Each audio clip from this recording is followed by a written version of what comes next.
And welcome everyone to a very special Thursday night edition of Doctor on Call, the cure for the common interview. As many of you might know, we got messed with by YouTube on Tuesday. Man, you two went into a fucking coma while we were trying to do the show last time, man.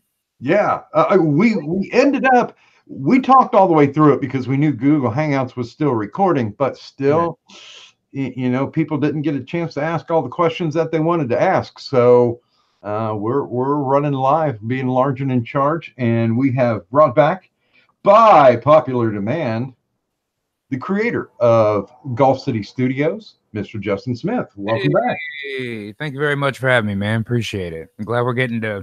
I feel like we talked for 3 hours last time, and I didn't really answer any of your questions, and we didn't get very far. So yeah, man, happy to be back. Appreciate it. And thanks for doing a special show day for me as well for scheduling purposes. Thanks, man.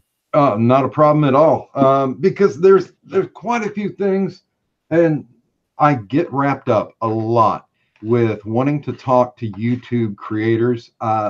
I'm not necessarily going to put myself on the level of many of the people that I interview, but I respect it, I admire it, and I know there are a lot of people out there in the chat that also basically want to drink from the same stream of wisdom. Word. And I think, there's a ton of stuff. But let's go ahead and kind of start where we kind of left off, or where Yeah, what the fuck were we talking about last time? Anybody remember? I see y'all out there, well, gangs. Anybody remember where we were when we stopped? I know that like kind of towards the end. So I think we both kind of drank a bit too. We were on for so damn long.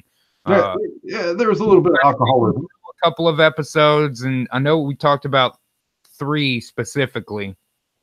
The Red Grill. Well, I think we got past the initial episode when it aired. Right. But one of the things that I'd like to talk about is the building of the foundation. Because literally you came in and you had discussed previously about how you did the reverse setup. Instead of adding characters as need be, you already had characters the palette set up for to paint the picture. Well, I'd say part of that is through utility as well. I mean, I've been drawing the damn thing for so long, but it took me this many years to have the hardware and the ability to be able to animate it. I mean, for lack of fucking better way to do it, I guess I didn't have a choice other than to do the characters. It's not like I could have done an episode when there was only 5 or 6 characters. You know what I mean? I had no. Would it have? You're thinking it would have been too prohibitive?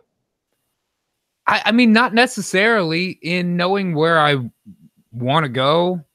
It's not that I couldn't have done. It's just that like I didn't have capable enough computer hardware. There wasn't software that I knew well enough. I didn't have the know-how to make it happen back then. I mean, I started drawing these characters, 12 years, 12, something like, yeah, right in there somewhere. That sounds about right. So at that point, I just have a laptop.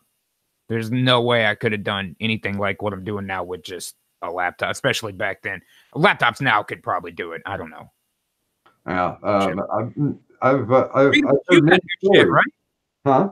Speaking of which, you got your new stuff, right? How is it? The beast is running. Yes. Very cool. But for some strange reason, the monitor that I had purchased is still being held up in New York Customs. Why? What do they got to check the fucking monitor for? Make sure there's no bomb dust on bomb juice. I have no idea why. I went ahead and sent a message off to the seller saying, "Hey guys, it says it's been sitting there in the in New York Customs for a week now. What's the deal?" Right. I don't know if they were smuggling heroin or child labor. Inside your monitor, there was immigrant labor in there, just little tiny ones. Yeah, little Vietnamese kids lined up inside your monitor. We do work for you now, Mr. Doctor. Oh God, that shit's pretty horrific in real life, unfortunately. I live in a near a pretty big port, so that's a big problem here. Is human trafficking. Yeah, but I'll find Yeah. out eventually. I'll share it. Sad Asian kids on billboards on the freeway and stuff. It's not good, dude. I guess there's not enough milk cartons in the world, so they had to Yeah. go with billboards. Yeah. But Do they still sell milk in cartons? I get the plastic jug. You know what? I actually was just talking about this to somebody the other day. I'm thinking about trying to see if they have cartons and going back to the carton because I saw a thing that said your milk being exposed to light all the time makes it taste bad. And I don't know if that's true, but I could do like a side-by-side comparison and find out for myself. But I don't go through enough milk really to. Yes, cartons. Oh, wait, I forgot. PETA said that drinking milk is a symbol of white supremacy, right? Well, it is. Fuck that, man. I'm trying to eat cereal in here. Think I'm giving up live cereal because fucking PETA said so? I'm being nice to animals. Leave me alone. Well, there were only white people ever pictured on a life cereal box, so they'll go after that next. Although I want to see what their reaction is when they try to go after Golden Smacks now or Golden Crisp with the bear on it. Why? What's wrong with that? No, they'll find something. They'll just find something new. This is a culture where we destroy bees. We need bees for the fucking environment to survive. And now they're indoctrinating kids to kill bees by eating them. Okay, man. Yeah, it's we're bears. Right, bears are a new symbol of white supremacy because white kids eat honey or something. You know how that crazy logic ends up happening. It's like, what's the two most unlikely things you could connect and just suddenly have a problem with? And that's what they find. And I think. Oh, by the way, they do make milk. It only comes in half gallon. The cartons? Yeah. No, dude, I can't buy a full gallon. I'll never get it. Goes bad every time. I'll never make it that far into the milk. Well, we still have a 23-year-old heavily addicted milk. Oh hell yeah! Oh yeah, a young one like that got to grow up big and strong, man. Drink plenty of milk. I did when I was a little kid. Does a body good. That's right. So I have calcium deposits in my knee. One of the things that I wanted to talk about is, as a YouTube content creator, and this may seem like a droll question, but how important is it to be able to have established lore? That's a pretty good question. I guess it depends on what kind of genre you're trying. Well, let's keep it to the presentation of not the live streams. Okay. As far as presentation of content goes, with that, if you're in a fiction genre, I would say yes. If you're a news guy, it doesn't matter. Nobody gives a shit who you are. You're just saying the news, right? Yeah. But if you're trying to tell any kind of story, I think, and you know what, now that I think about it, we talked about it a little bit last time, how like in the 80s and 90s, it could all be pretty base level stuff. You know what I mean? Like your sitcoms were very just one-shot episode type things, and even cartoons in those days were a lot flatter characters, and they just throw them in. I mean, think about the Transformers cartoon in the 80s, which I loved then, and in some ways I love now. Animation is terrible. They make so many mistakes if you go back. Like, there's a whole lot of the wrong voice coming out of the wrong guy on that show. But the thing with shows like that is it does, like we talked about before, you could jump in at season 3, episode 5. It doesn't matter. They're all the same. It's all right, Autobots, we need to, and then Megatron swoops in. It's over prime, you know. Well, now I remember G.I. Joe. There's a trivia question with G.I. Joe. How many people actually died on the cartoon? Probably fucking none. I feel like I saw one where Destro gets offed, and I know in the cartoon movie they don't kill Cobra Commander. He was a man, but does Serpentor get whacked at the end? I don't remember. No, the answer to the cartoon is 1, and they came to this because of the fact that I think they were using Korean animation, they Uh-huh. they forgot to draw a parachute on one of the Cobra Elite, so he just dropped straight down. So it wasn't even a scene. It wasn't even written to actually kill somebody in the show. They just fucking forgot a parachute. Yeah. So like there has to be at least one death, and it's like, oh, all right, geek, how much you want? Right. Now, this is kind of a sensitive question because this is your baby. Uh-oh. Do you ever allow any external lore, like from the fans or your voice actors? Okay. I will say yes, and I'll give you the perfect example. External lore that just like because this project is so unorthodox, I want to be able to try to keep it outside the box in a way and analyze ideas that maybe aren't traditionally viable in animation or traditionally proliferated in animation. May not be something people do a lot, but still, if an idea hits you in kind of an unorthodox market like I'm in now, I think it's reasonable to consider those things. So one of those things, for instance, is the Crusaders. Crusaders were a fucking deal before I met them. I met those guys in 2009 when I was it was one of the first indie wrestling promotions that I was the producer on. Right? Wait a minute, they were actually workers. Oh, bro, that is right. The way they look in the cartoon, they have those fucking gimmicks. That's what they look like in the ring. And the act, they were doing that act the day I met them. They're brothers in real life. They do that act like when we just hang out and shit. It's so fucking funny. And I thought it was so hilarious in the ring. Like even then in 2009, I remember telling a buddy of mine, I was like, dude, I gotta do something with these guys one of these days. You know what I mean? And it almost more is about that than about the Crusaders being necessary for Gulf City even. You know, like we talked about, I have so many fucking characters already. That's not a problem. But I just saw an opportunity where here's these two guys that, man, I really just have wanted to work on something with, just anything comedy with them for so long. And here's kind of an opportunity to do it. And, you know, they have big interest in cartoons and comedy as well. So it meshes real easily. Yeah, I said, fuck it. I say, fuck it, man. You know, let them come in and do the shit. Well, I follow. I think they're so funny, man. And now I get to write lines for them. Yeah, that is right, bro. Yeah, I follow Pop on Twitter, and he did post once a picture of those guys in the costumes, and I'm like, did they buy those costumes? Did they have? No, it's legit as fuck, man. And you know, they're both a little bit. They're probably just a shade older than me. They're both married kids. You know what I mean? They don't wrestle no more, but they love the gimmick. And I do too. And this is a good opportunity for them to be able to keep kind of doing their act and perfecting their thing and all that. And at the same time, gives me an opportunity to work with some guys. Like I say, I worked with them at multiple wrestling promotions back in the day, you know, just from a producer standpoint. Okay. Everyday Man threw up.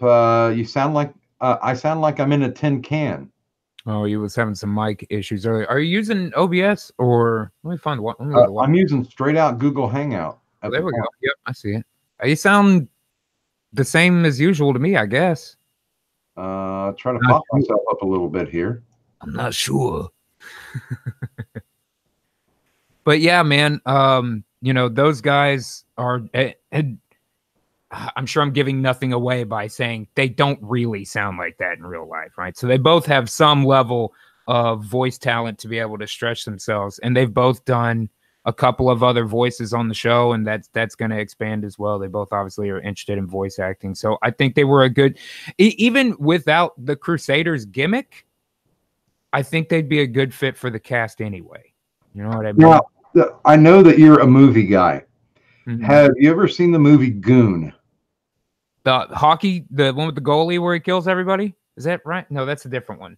No, it's a hockey movie though. I think it's the guy with three names. I always forget when they have guys with three names. But yeah, it was about a guy who the only thing he was ever good at was fighting. So he came in as an enforcer. But there were two characters in there, two Russian characters. that were Had kind of a thing like that. yeah, it felt like, hey, I'll have to check it out. did these guys watch Pop and Lock somewhere down the road? Because It's possible. They did that shit for a while, man, and I'm glad to be kind of give them opportunity and see what they're able to do just stretching out. Like for instance, and again, casting is casting. Pop, the little one, he is also the cop on the cartoon. So put your fucking nips away. Is also, oh, that's right, bro. Same cat. You know what I mean? So I think those guys have real potential in that category. So I'm real glad to have them on cast. They're awesome and they're hilarious. yeah, I think they're a decent addition. Yeah, I like It's really hard, especially when you're creating, like me as a writer.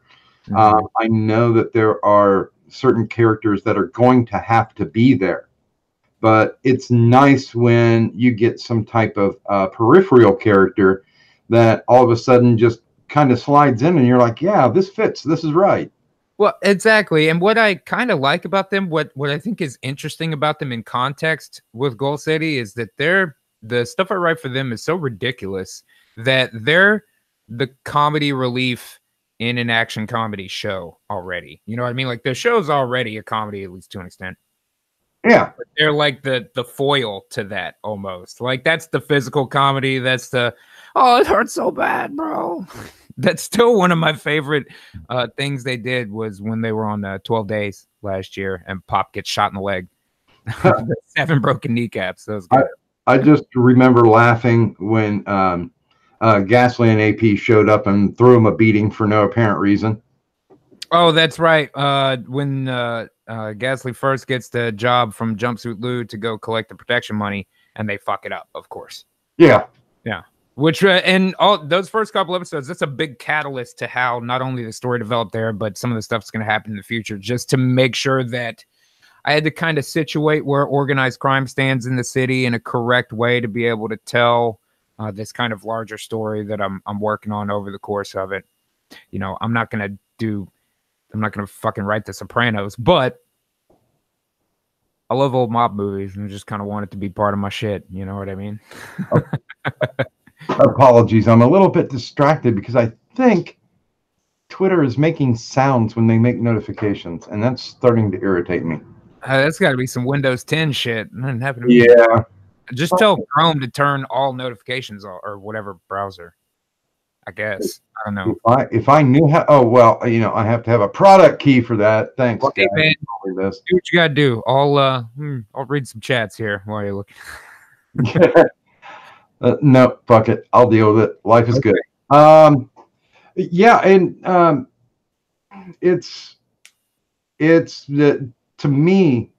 When I watch Golf City, I always am surprised by the fact that it doesn't sound like, oh, hey, we had to write this character in to serve this plot point. I don't see a lot of Deus Ex Machina unless it's on purpose. Yeah.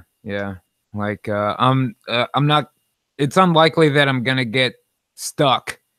You know what I mean? Like there's already so much there. There's pretty much always a way to foil anything that happens in Golf City. You know what I mean? And well, that's by design. You don't want to have to fucking shoehorn some shit in last minute if you can avoid it. You can't always avoid it, but where you can, you try to. Well, and let's talk a little bit about this too, because I know we were talking a little bit behind the scenes on it. But as far as since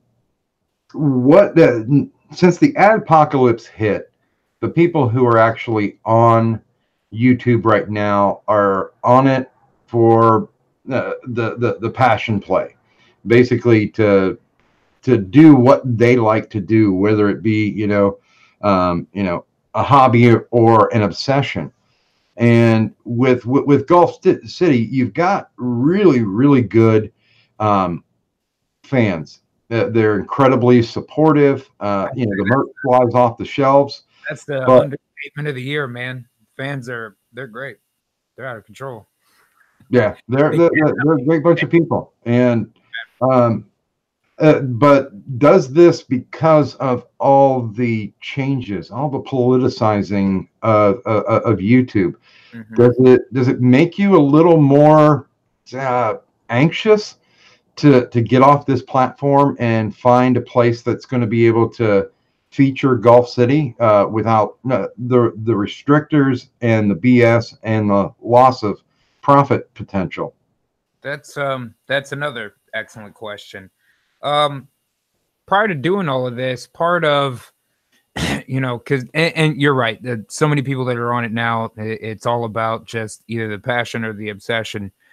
I'd say at this point I'd probably classify myself in the obsessed category. That's fine. You got to admit who you are. You know what I mean? I'm pretty sure I'm just, I'm fucking Leslie Nope, bro. I have extreme tunnel vision about accomplishing my goals. That's absolutely true. But I think even in a lot of ways for me, even with all those difficulties that come because of that, and you're absolutely right. I got on YouTube the month that they brought in limited state. So never seen a good return on ad revenue. It's amazing that people actually give enough of a shit about independent media, and I didn't know there was such a supportive scene on it. Again, being not knowing all that much about YouTube before I did this. I did do a show several years ago and got a YouTube check back then one time, but it was a very different beast 10 years ago or whatever that was. Oh yeah, I made I put out a video about backmasking a Pink Floyd song, Mm-hmm. and they monetize it, and I made like $2 whole. Hey, Yeah. I produced a indie wrestling show back then, and I made over several months. The payment threshold was the same, so I made $100 over several months of doing that show. Now, did you book? Did I book the shows? No. Just something that did not have an appeal to you? I mean, it's not that it didn't appeal to me, but that wasn't really my thing. Now, in some of those, and this varies quite a bit by promotion that you work for. In some of them, I'm in those situations, I'm tight with the promoter or the guy that does book it. So you know how it is. You sit around and have conversations while you're bullshit and go, oh, we can maybe do this, that, blah, blah, blah. So maybe I had some influence on some of them, but that certainly was never a job that I was specifically looking for. Because as much as I love wrestling, and I don't watch it on TV anymore. I've gotten enough wrestling in my diet. But you kind of stick to things that you know a lot about, and wanting to work in media production. Wrestling was kind of just a fucking, a peg in a square hole, or whatever that saying is. Round peg, square hole. Yeah. But then that implied that it doesn't work. I mean, Don't get me wrong, the payday is shit in wrestling, but I learned a lot, and I did a lot of shows, and learned how to do all these different things, and that was a big part of kind of cutting my teeth in media production, figuring out how to do all that stuff. I don't remember what you asked me that got me onto that. What was I talking about right before that? Oh, I'm sorry. I was trying to figure out if the dinging. Guys, he's not even fucking listening to what I'm saying. You're not even fucking listening to me. Yeah, it's dude, it's driving me Captain Insano at this point. Do what you got to do. I hope it's something sexy. Basically talking about how the platform, since it's changed and not for the better. Oh, that's right. How much urgency is there to get Golf City someplace else? I would say somewhat more than I expected, but my overall plan kind of remains the same. At the catalyst of all this, the idea is where normally with media projects that I've worked on in the past, the goal with those is looking for a TV deal. I've been part of a couple of other people, like when I worked for Book and shit, you know what I mean? Yeah. That's his TV deal, though, obviously. But I only ever got one on my own, which I did. The contract was insane. It was definitely it's this kid's first time doing a thing. Let's try to just completely rape him for everything kind of contract. Yeah. I turned that down. Didn't work out. Whatever. That was fucking forever ago. But when I kind of like we talked about last time, when I reached that point where the enough pieces had come together where I go, okay, making a fucking really making a real fucking go at doing Gulf City finally is finally possible. You know, you kind of just wait you SWOT analysis, all that shit at that point. And looking for a TV deal with this project at this time, and just the way people's how people absorb their media, what avenues they take to get it, how they use it, how they view it, all these things, all of that is changing very rapidly. You have to assume those trends are going to continue. And looking for a TV deal seemed not futile, but a really stacked deck, because number one, I live in the wrong part of the country to be trying to get a fucking legit TV deal. Number two, they always say it's who you know. I don't fucking know anybody. So that's not going to work. And in looking at that, and also looking at what I think is going to, you know, and this isn't a courageous opinion. It's pretty obvious to anybody who's paying attention out there. Kind of broadcast television and legacy media type stuff is slowly going away as streaming services become better and more available, and available on more devices. More and more people consume their media that way. TV's dying like a motherfucker, basically. So can we talk a little bit about your efforts going trying to get some attention from Cartoon Network? Yeah, we can certainly get that. I mean, that's basically just Twitter campaign shit, just us kind of fucking around and trying to hit them up on Twitter as much as possible. And again, it's not that it's a futile goal, but it's an infinitesimal possibility, that's for sure. And I just think that it's not that I want to abandon those ideas. You definitely want to keep that kind of thing on the table as a possibility. And when I say TV, I think at this point I'm including things like Netflix and Hulu, even though those are streaming services. They're not open platforms like YouTube or Twitch, blah, blah, blah, blah. Fucking Newgrounds. I'm using Newgrounds at this point. It's pretty fresh. But you know, obviously something like Netflix is probably more viable than something like Cartoon Network or Comedy Central, or fucking IFC for that matter. Is it an avenue you've approached yet, or are you trying to build a strategy? I have a strategy. I don't think the product's where I want it to be to make a big push. Okay. At this point, I'm trying to get in people's ears with it as much as I can. Fucking got Adobe's attention. But, you know, that takes time. And for me to, you know, because the time you don't want to take it lightly when you go on that spree. With cartoons, you have something called a pitch Bible, right? So with any movie or TV show, there's a pitch, and they have different types of documents that you use to talk to people. So with animation, you have a thing called a pitch Bible.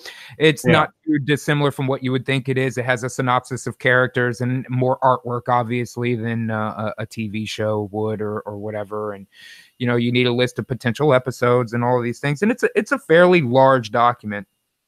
I take that. It's not that it's so big. It's that, man, you need to do that fucking right. It's no different than trying to give a screenplay to somebody who reads screenplays, because if there's anything wrong, there's 500 other people in line behind you. You're just going to get tossed off the fucking pile, right? So it really needs to be dynamite. And when it gets to that point, in addition to that, I would want to go to these fucking places. I'll fly my ass to wherever Made in Georgia is. Wherever the fuck that place is, I will go down there. I am going to do everything in my power to never have to move to Los Angeles, but if I have to go to Los Angeles to make it fucking happen, then I will do that as well. But if I do, or when I do, I want to make sure that I'm prepared at the utmost of utmost. And man, I'm in my fucking infancy with this project, man. Shit, I still got fucking, you know, all kind of change ups happening at this point, and the art style changing, and just like the method for all of this changing. Episode 14 it'll look somewhat different to the fan base, but the way that it's happening is so different than how stuff has happened before. And it just kills me that it's taken so fucking long. But Well, that definitely piqued my curiosity. well, I just think it's really gonna set a better path for the next. Now I know myself too. I'm gonna do another 10 or 12 and be like, you know what, I could be doing this better if I did this and this and this and this and this. But that's in a way, that's kind of one of the good things about YouTube. It's totally reasonable to do your dress rehearsals on the air, if that makes sense. Yeah. We even talked about this last time, like with a traditional TV show from season 1, episode 1, other than the pilot. A lot of times they'll put the pilot on TV and it's substantially different from season 1, episode 2, because that's when the network gives them notes and they make all the changes and you see where the budget comes in. The pilot is usually shit compared to the other ones, whatever. But with animation, that's a lot less likely to be the case. Typically, once any episodic cartoon show comes out from the get, it's when the network bought it. You know what I mean? That was when they were able to make it, because that animation was so expensive. Being able to do it much cheaper now, and having this ability to have a at least tolerable outlet for media available to me, without being crazy expensive, that it gives that opportunity to build up all that origin canon and build up how good the cartoon is, man. I mean, I'm so thrilled that people love it and I love it too. And but I feel like my capacity to make this cartoon is barely tapped. It's barely tapped. I can only imagine what I could do if I had, like, when it builds to the point that I can have staffing and give people full-time jobs that deserve full-time jobs, that I would love to do and have been able to do with other businesses in the past, and certainly is the direction I'm trying to go here, where I'm freed from the administrative side of dealing with Gulf City Studios in general. That weight being off the mind, how much more does that open to creativity? How much more time is spent perfecting the parts that really matter? How much, you know what I mean? I've kind of had an argument with myself over the last couple of weeks about trying to buy a really good drawing tablet, because I feel like I'm really not pulling my weight in the art department, which in my mind sounds like complete bullshit. I got into this to draw, and that's like one of the things I'm doing least. So when I can convince myself to spend the money, I guess I will. And again, I feel like I'm not living up to my own potential yet, but I'm on an incline. I'm working. I'm going as fast as my little ghost skirt will carry me. Actually, that's not a bad place to be, because you still have the drive, you still have the ambition, you still have the passion, and that's something that's something that I see YouTubers who get a year in are just going through the motions. I think at the point they jumped in for money and fame, and they got kicked in the crotch twice and then stabbed in the taint. So they're just bleeding out. That taint stabbing will do you right in, man. Hey, I got a scar, I'll tell you. But that's a different story. Since we're at the bottom of the hour, I wanted to make sure that if there's anyone tuning in who has not yet taken a look at what Gulf City Studios has to offer, down in the description, of course, are the links to the official website. Not only Justin's Twitter, but Ghastly's Twitter, too. And they are different, by the way. I use for very different things. And, of course, there's that happiness of golf-gear.com if you're looking for any type of the Gulf City merch. Well, everybody got to hold off on that for a couple days. I just got to mention it yesterday on the stream. I'm having a little bit of a distributor hang up right now. I'm already working with Shopify to get it resolved, but I want to make sure nobody wastes their time. So I know people love the merch, but just hold tight on all that. I want to make sure everything's clear before the holiday stuff starts. Was it the socks? It actually is not the socks. Also, the big YouTube channels that Gulf City runs, there are quite a few of them, not only just running cartoons, but of course live streaming a lot. Fright Supremacy is one of my top 5 favorites that I like to tune into when I'm being just a regular chat buster like everybody else. Also, my stuff's down there. If you're looking for the finest in bootleg Medicare merchandise, please stop by my T Public store because he doesn't give a shit. There you go, man. Uh, and of course, just beneath that, there's my prescription for additional entertainment. These are people that I like. These are people that I watch. These are people that I enjoy. And hopefully, if you have some time on your hands, you're not seeing anything, or you're sick and fucking tired of all of the schoolyard antics. Let's put it that way. It's not blood sports, it's schoolyard antics. Then please feel free. Give these people a click and a look. And hopefully you'll find something that'll make you laugh or inform you, or at least keep you occupied when you're at work.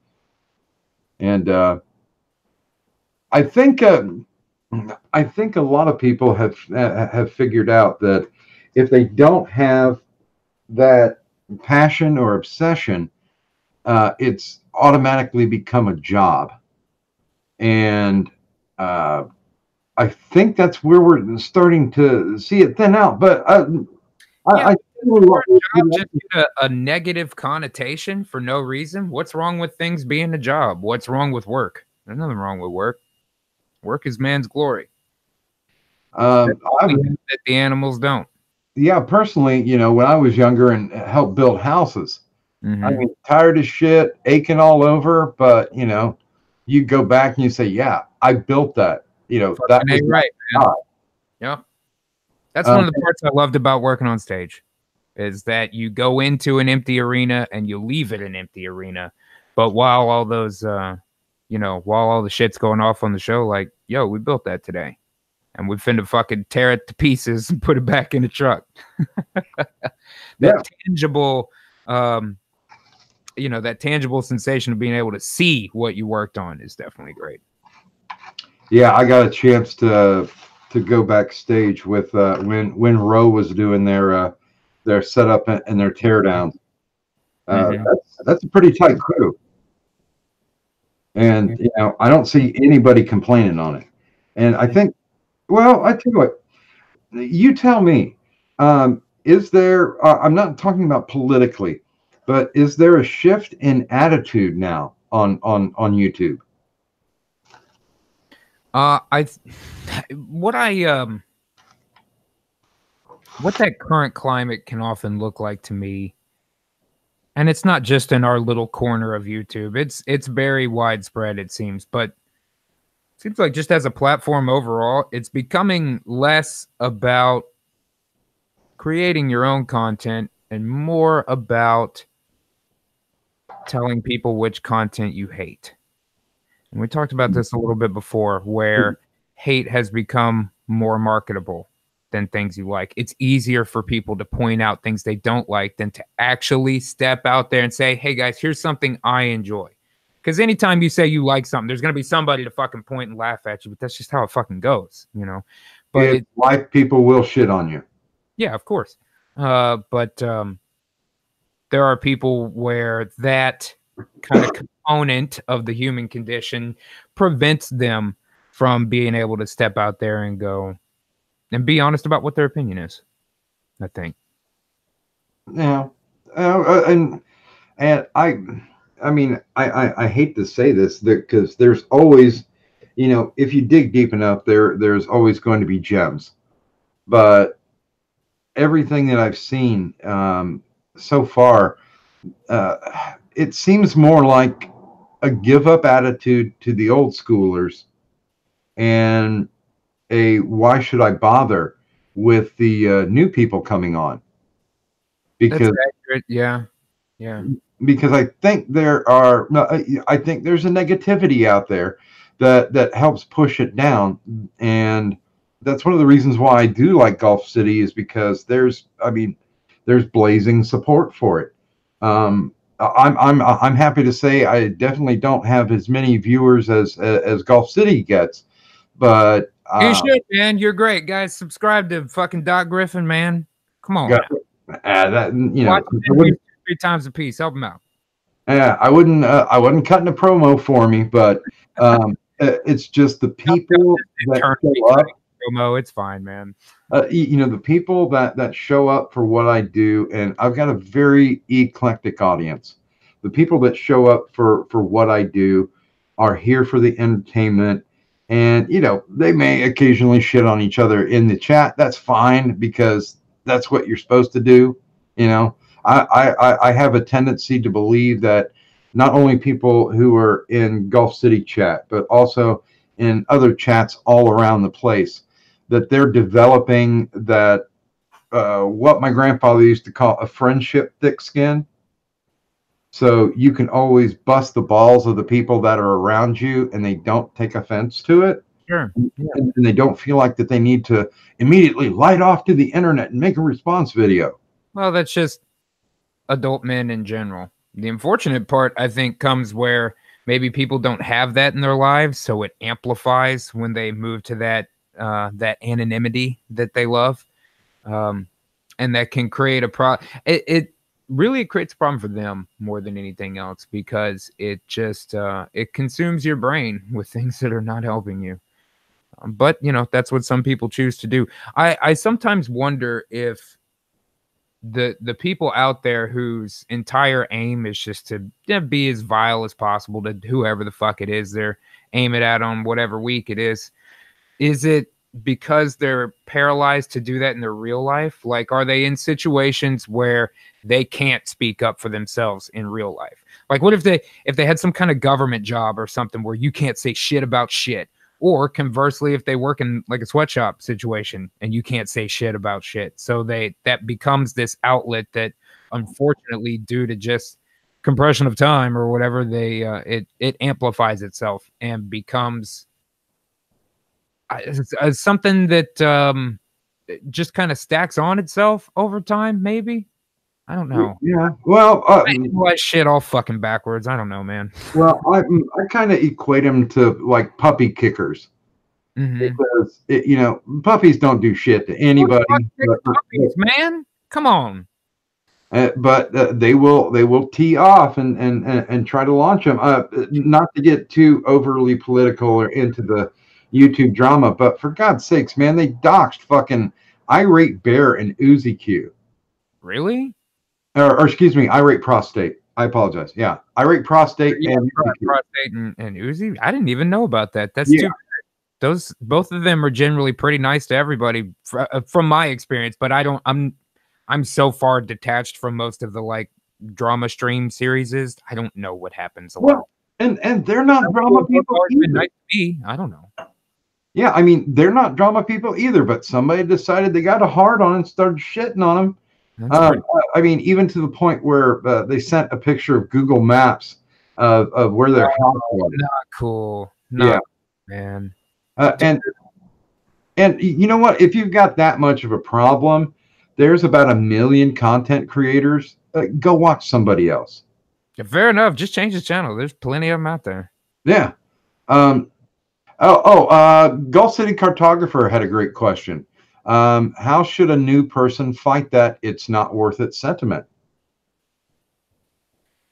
It's not worth it to create the sentiment that it's not worth it to create, or that it's not worth it to use YouTube. I think it's not worth it to use YouTube as a vehicle, and Cartographer can correct me a little bit later if I'm wrong. To kind of put them both together, the way to fight that feeling that it's not worth it is to remember that feeling is often tied into a real sense of humility, and focus yourself on that part and recognize that you feel that way because your potential isn't lived up to yet.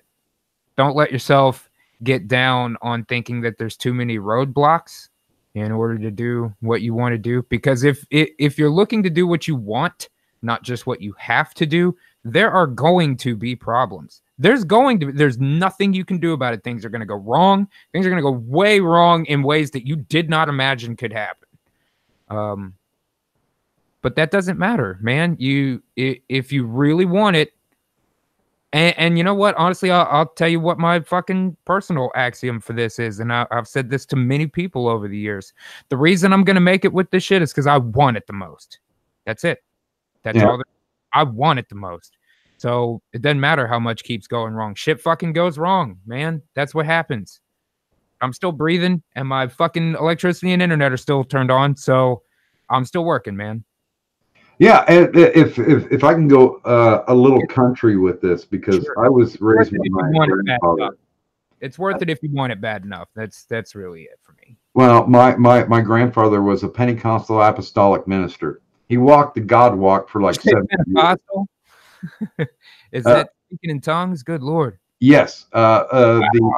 the Pentecostal apostolic were the holiest of the holy rollers. They're the kind that said that they followed from Old Testament, for the glory of a woman is her hair. So women no were shit. shunned if they decided to cut their hair, Wow. or wear the color red. Just So like two kinds of cloth can't touch type shit, right? yeah, it's well, not that fanatical, but yes, very fanatical. Speaking in tongues, all that stuff. And one of his big things was, if somebody's shitting on you, his first question is, well, does it make you happy? And if it makes you happy, and as long as it's not hurting anyone else, then why can't you continue to do what makes you happy? And that's one real question. Well, that's just called fucking freedom, my man. That's freedom. Freedom. I don't know if I've ever done the gimmick on camera. Got to go to falsetto and shit. But yeah, I mean, people who got onto YouTube before the adpocalypse hit, a lot of them had. I wish I had. Yeah, I mean, a lot of them had the feeling that, I can quit my job, I can do this because I like to do this, and then all of a sudden, when the money's no longer there, they start questioning if they want to do it anymore. Well, guess what, guys? If you got onto YouTube to make money, it's never going to happen any further. So what you might want to do is just focus. Is this making you happy? Is this something that you like to do? I've been kind of lucky. I get shit upon because I shit post in Twitter all the time. But as far as it goes, the show that I'm doing, I'm having interesting conversations with interesting people, and That's never a bad idea. That format is never going to die. Well, and it makes me happy. It'll change platforms, and it'll change method and shit over time, but interesting people talking to other interesting people. Not that I'm saying I'm so damn interesting, but you know what I mean. That type of format will last a long, long time, until to the point where we're all telepathic with each other or something, where we don't have to talk. Maybe then we don't need to do that. I don't know. Where we get plugins like RoboCop. Yeah, it'll be some shit we can't imagine by the time that format dies. Well, I mean, hell, I've got a legendary porn star coming on in November. Define legendary. How about Ginger Lynn? Oh, right on. I see what you're getting at there. Yeah, man, very cool. I'll have to check it out. Yeah, I mean, and it's an interesting person, and also, she's now a painter too. And one of the conversations that we had behind the scenes, I'm like, listen, one of the things that I want to make a part of this show, I don't want to just talk porn for 2 hours. Right. Adult film industry does have a tendency to get boring after a while. You can only talk about dicks for so long, man. Yeah. Well, as long as they are. Anyway. But I'm like, you do paintings. I've seen your website. I research people before I ask them on. Me? You've seen something I painted? No. Damn, you're diving deep if you've seen anything I've painted. No, I've looked on your account, but I haven't seen anything. You know what? I think I have. Someone sent me something kind of recently. I'll look. Here, I'll show you something I painted. All right, cool. Looking forward to that. I said, well, can you send me as many paintings as you'd like to showcase? And she's like, I've probably painted about 100. And I was like, if you have pictures, I will have that rolling. Because my grandfather used to say, you can't truly appreciate a diamond unless you see all the facets. And True. She's like, sure, I'll send you as because she was just going to pick out a couple of them. And I'm like, no, I want a scroll that's, going to last for as long as you want. And I think that's the point, because a lot of people are surface broadcasting, if that makes sense, when they're on YouTube. Yeah. Because they start to worry about, well, what are my fans going to say? Or you have fans that are pushing you to, like, oh, don't do this crap, or do this instead, And it's Well, like, if it doesn't make me happy. there's nothing wrong with hearing the opinion of the people that you're trying to reach. I get that, but you have to. Unfortunately, people run into that 100 or 0 logic bullshit, where it's either don't listen to them at all or just do anything they say. Well, there's a pretty big middle ground you can cover there, where you can do what you plan to do and temper it to something that's a little more tangible to your fucking audience. I don't see anything wrong with that. Would you call it a spectrum? Right, a natural spectrum. I did, and I just saw it in the chat a minute ago too. Jack said the purple octopus. I did find a picture of the purple octopus. It's not a great one, but it's that I have here. Let me screen share it here. Now, Jack's a good example of a fandom, because I said, hey, listen, you guys, if there's somebody interesting out there that you think I should interview, and he sent me like a half dozen. I've got 2 of them coming on later. The first one is going to be Random Encounters. They're going to show up on in the November set of shows. Mm-hmm. But if people find something interesting, if nothing else, this is kind of a sneaky way to get people to share what they like. Right. If nothing else, man. And let me shut up and feature you here, so we can see. Okay, so this is Octopus with a treasure chest that unfortunately did not get finished. You can see the main base layers for color are there, but I didn't get to the point of like texture and background and all these things. It's about 22 feet wide, something like that. This was when I used to live 5-6 years ago, something like that. I used to live in this art warehouse downtown where I live, and I painted a gigantic octopus. My buddy that I got to paint from, I told him, just give me red, yellow, blue, and I'll get white. And I just mixed color from there. I figured octopi or purple. So that worked out fine. I wish I could find, maybe I don't wish I could find, like, I have stuff from my early days that's actual, like, legit oil on canvas type stuff, fairly realism level type shit, like what I was doing when I was trying to get my scholarship and all that. But as far as, oh, by the way, that's me standing there also. Oh shit. Yeah, this is probably 6-7 years back, something like that. It was a cool project, man. I had a good time doing it. Like, I just would get to work on it a little bit every couple weeks, because during that time, you see I'm wearing a WWE Crew shirt at that point. At that time, I worked on the road primarily. So I was just home here and there. And when I was sleeping. And so I just got to work on that here. So over the course of like a year, that's as far as I could get with the goddamn thing. I never did get to finish it, man. But the paint I got, also the green paint for the jewels in the treasure chest, glows in the dark. Nice, man. Now, so you're going to put to rest the rumors that you're actually Banksy. Yeah, correct. I did not shred my own painting, although that was that's a pretty slick move, man. Now, come on, as an artist. I've destroyed plenty of my own work. Oh, absolutely. He was in the audience.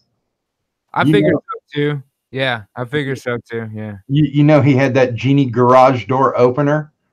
And that's probably all it was, man, because those are just a pin code. If you open them up, there's just dip switches in there, and you just match them and done.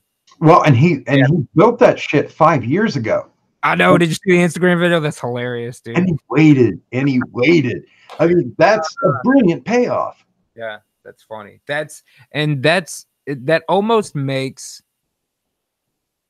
God, this is gonna sound so fucking fartsy to say, but the shredding part, the part where it gets shredded as soon as they pay the big money, that's the art. It's not the painting. Yeah. It's the installation and the action. That's the art. That's the message. Because people go, "What is art?" It's something that means more than the obviously discernible. Well, how many street artists stood up and just I mean, just a standing ovation. Right. It's like you guys are buying art just because you find value, monetary value in it. Well, here, fuck you. You just paid 1.4 million. And I get that, and I get that sentiment. At the same time, should we shit on our culture for valuing art highly? No, but we need to make those people who are paying 22 million for a Picasso. Oh, that's why we got to have more than. That's why there are more numbers than 0 and 100, my man. Yeah, well, that's true. There's a middle ground there somewhere. I am chronically missing some. Everybody, I'm going to try to scroll back because I know there's other questions that are being thrown out. What's up, Alamo? What's up, Scotsman? I see you out there. Freedom, T-Tac, my boy Jack T. Ripper, Sisyphus out there, Jeff Vader out there, Cheryl Tilbury out there. That's what I'm talking about.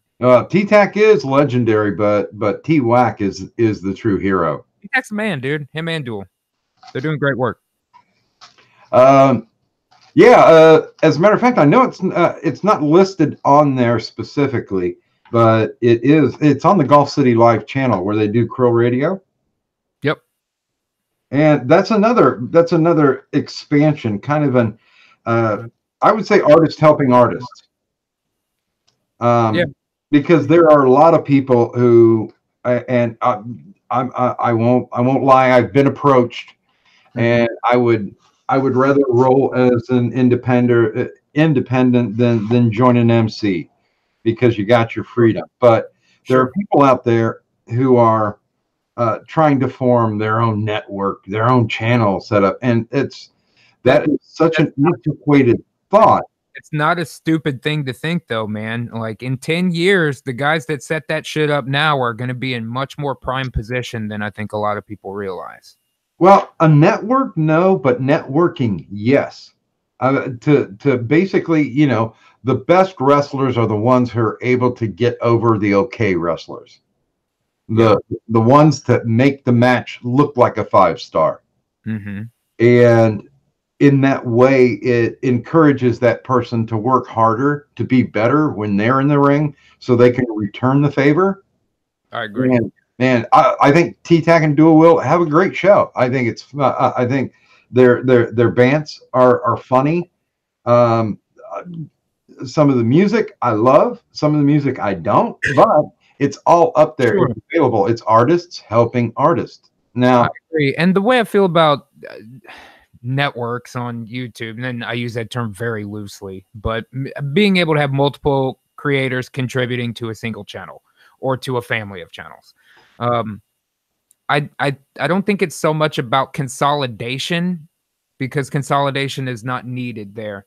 But I think that there's a value to, and I think this just comes from my background in how I've run my business over the years. You get to a point, like when it got to a point where I was getting more phone calls for tech labor for working on stage than I could ever possibly do. All right, well, let me put a friend on the payroll, give him, you know what I mean? And that builds up and builds up and builds up and builds up. So if what you're doing is doing well enough that it can support more than just you, pass that along and grow your shit. You know what I mean? I'm not like, in all these years, you want to stay alive, but you don't want to go for that crazy standard of living shit. You know what I mean? You want to reinvest in your business, spend your money on your gear and on fucking, at this point, it's like contract labor for people. You know what I mean? Art team guys, and like I pay the. Well, honestly, I kind of think of it more as a church potluck,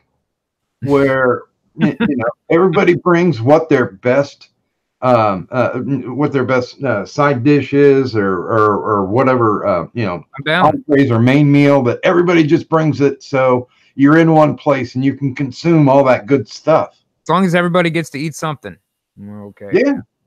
I mean, you got to feed the need, and if you find something, I do it with the prescriptions that I have down in the bottom of the description, and because I really want people to take a look at them and perhaps maybe even patronize them.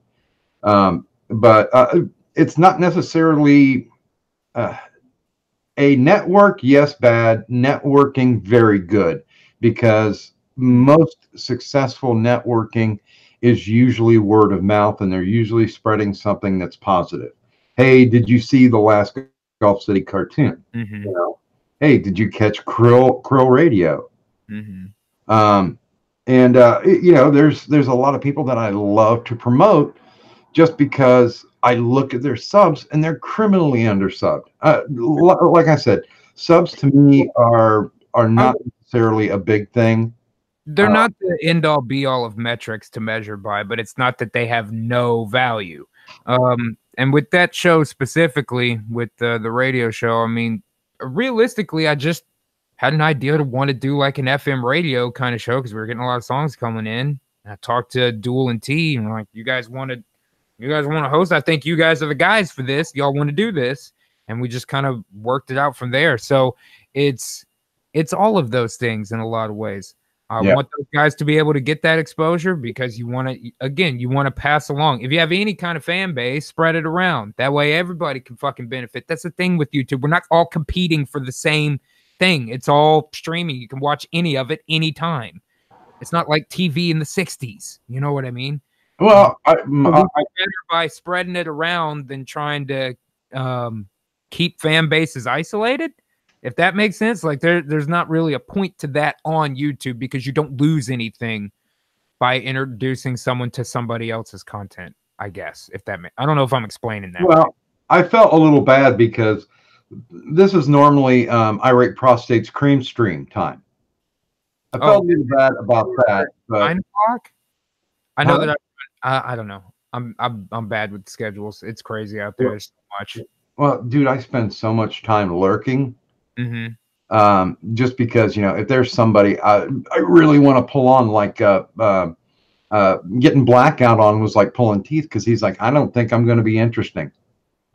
No, I like that kid. He's cool, man. Yeah, and I'm like, you're wrong.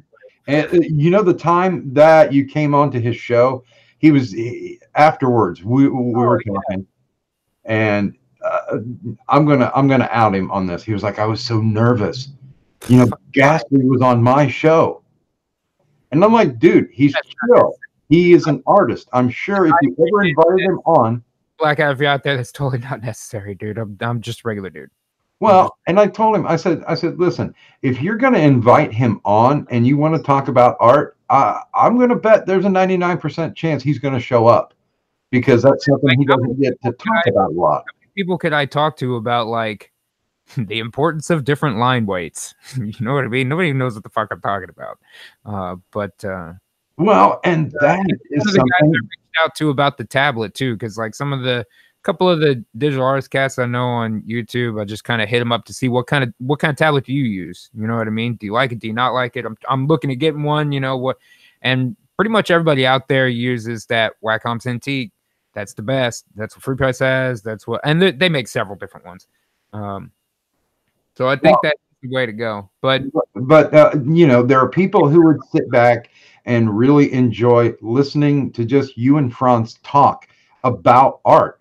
There are so many. I mean, to adapt it, there is a rule 34 for content. There is always somebody out there wanting to listen to people who are interesting, and you don't have to be completely educated, but being interested in what the topic is and showing up and enjoying it and then patronizing it and then sharing it.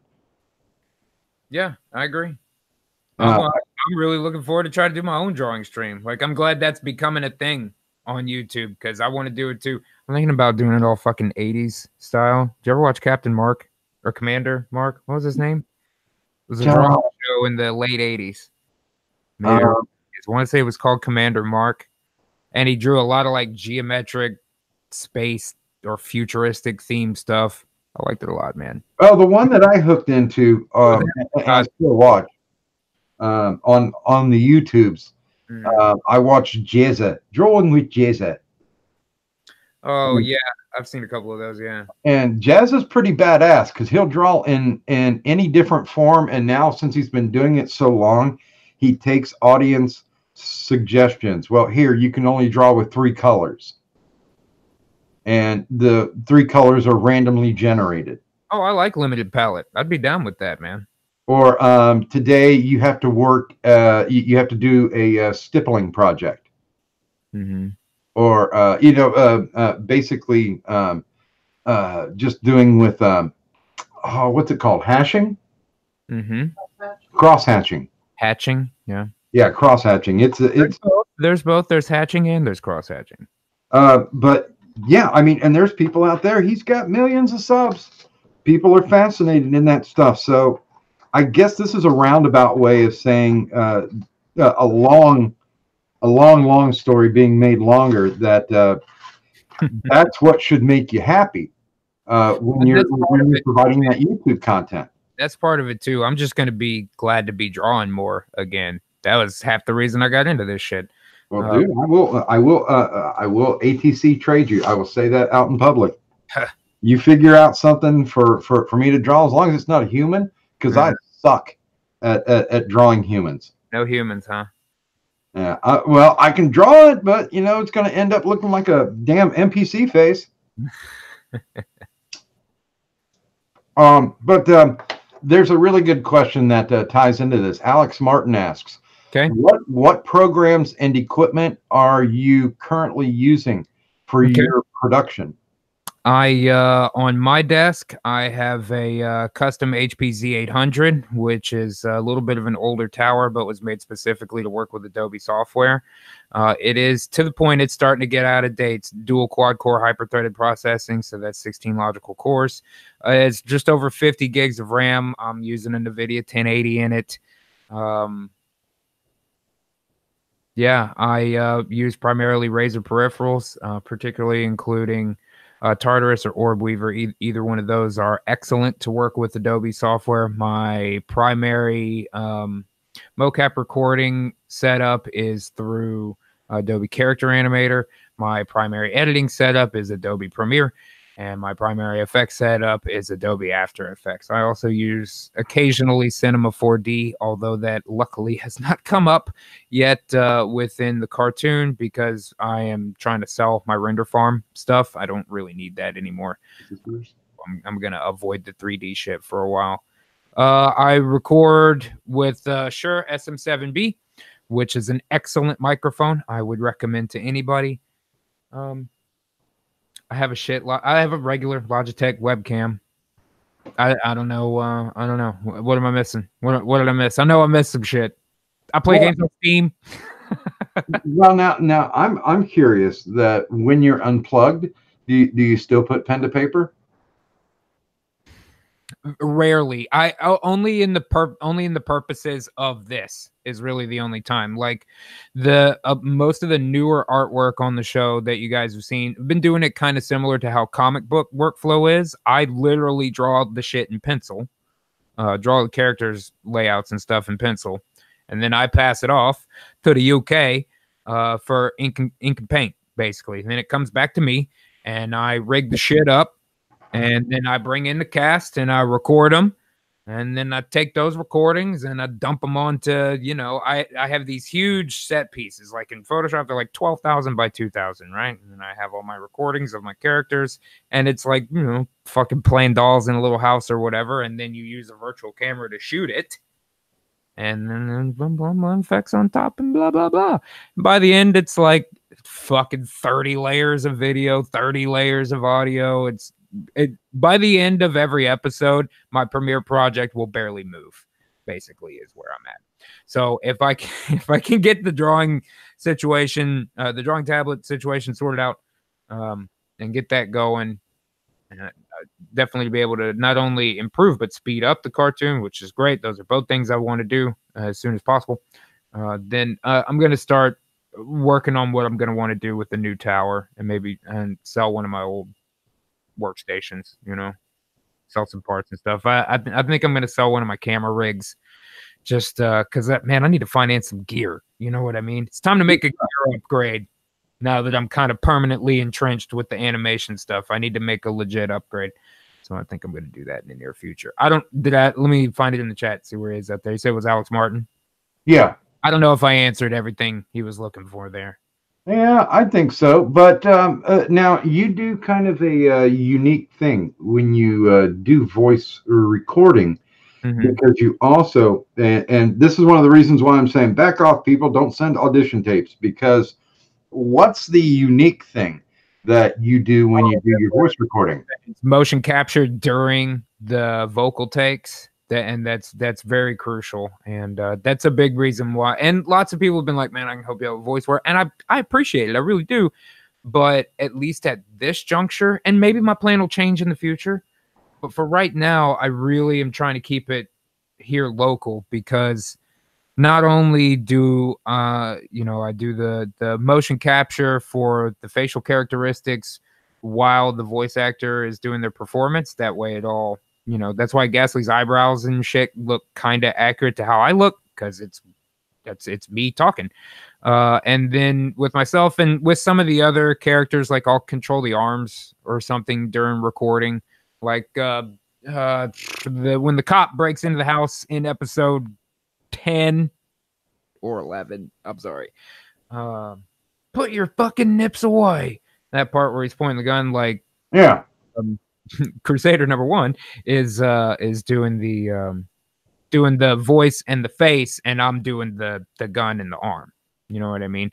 Gotcha. So it can sometimes be, and that complexity will increase over time. It's not very complex in that way now. But again, all these, I feel like a fucking broken record. I keep saying, oh, it's because I'm working on new shit, working on building up shit. Well, that's the kind of stuff I'm working on for the upcoming series of episodes, is better character movement. Half the characters, their fucking heads didn't turn in the first 13 episodes. You know what I mean? So they only have one set of hands, things like that. So, we want to upgrade all those things to make it a more fluid. It's a product that won't take you out of the moment because of obvious lacks in production quality. And I don't know if that's as obvious to the audience as it is to me, because I'm looking for that shit, obviously. But still, I want to make the best product I can make. And doesn't everyone really? Yeah, exactly. So yeah, I always thought that was kind of a unique thing, and plus it's weird, the availability to say, all right, people, back off. Yeah, and I'm for sure hands-on as a director, and all that stuff. Like I'm definitely sitting next to and again, this is first time voice acting project for most of these people. So again, since we're talking about the Crusaders, and we'll just sit there, do and be like, do a little more like this, and we'll just kind of talk about what works better and what they want and what I want, and just kind of work it out and do a few, and use the one that's the best. Yeah, I think that also adds, and I think that the audience can tell as well that it does also add a uniqueness to it. Now I'm just scrolling down here, see if we can, so I can hit a couple more questions here. Sure. Want to take a cigarette while you're looking for questions, man? If you want to, or whatever you want to do. Do you need to take a quick break? I would like to take a pee. Right. Probably smoke a cigarette while I'm taking a break. Well, then I will go into shill mode then. All right, man. I'll be right back. It's kind of like I'm forming an advertising Zord, but not.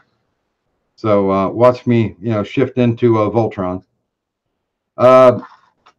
Coming up on the show now, of course, the this Thursday show is a special edition, but you can always catch us on Tuesday, 8 p.m. Eastern Standard Time for the traditional Docker on Call, the Cure for the Common interview show, and we got a lot of great guests coming up. Coming up on the 30th, next Tuesday, is going to be Friday the 13th creator Sean Cunningham, and I think we're going to be talking a little Hollywood because this is a man who has worked outside of Hollywood for a very, very long time. And he's actually been pulled into the system because, of course, now, Jason is iconic. Also, he was one of the men behind um, getting Wes Craven to where Wes Craven actually became popular. He was one of the first guys to ever give him a job. So this is going to be a fascinating trip for a man who's been in and around the Hollywood machine for over 50 years. Also, after that, we're going to be talking to B-movie director Jim Wynorski.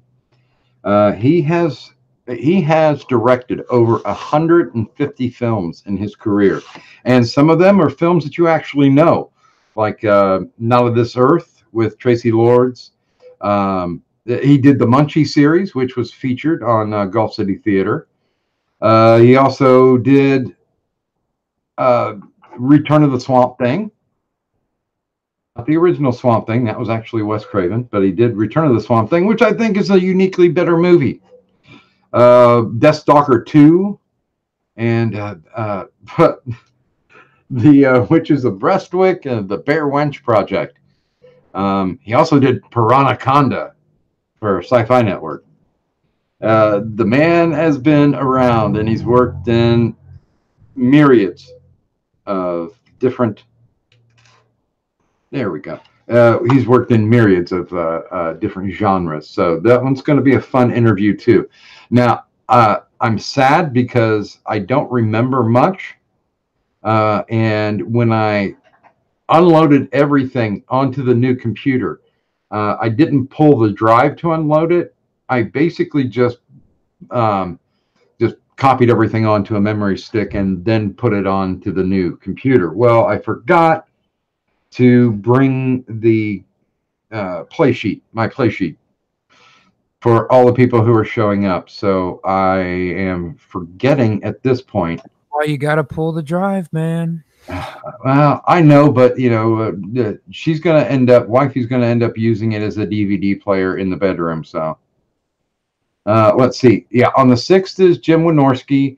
On the 13th, we'll be talking to adult film actress and legend of the stage and screen. We're going to be talking to Ginger Lynn, and that'll be a fascinating interview. And then on the 20th, I believe we're going to have Random Encounters on.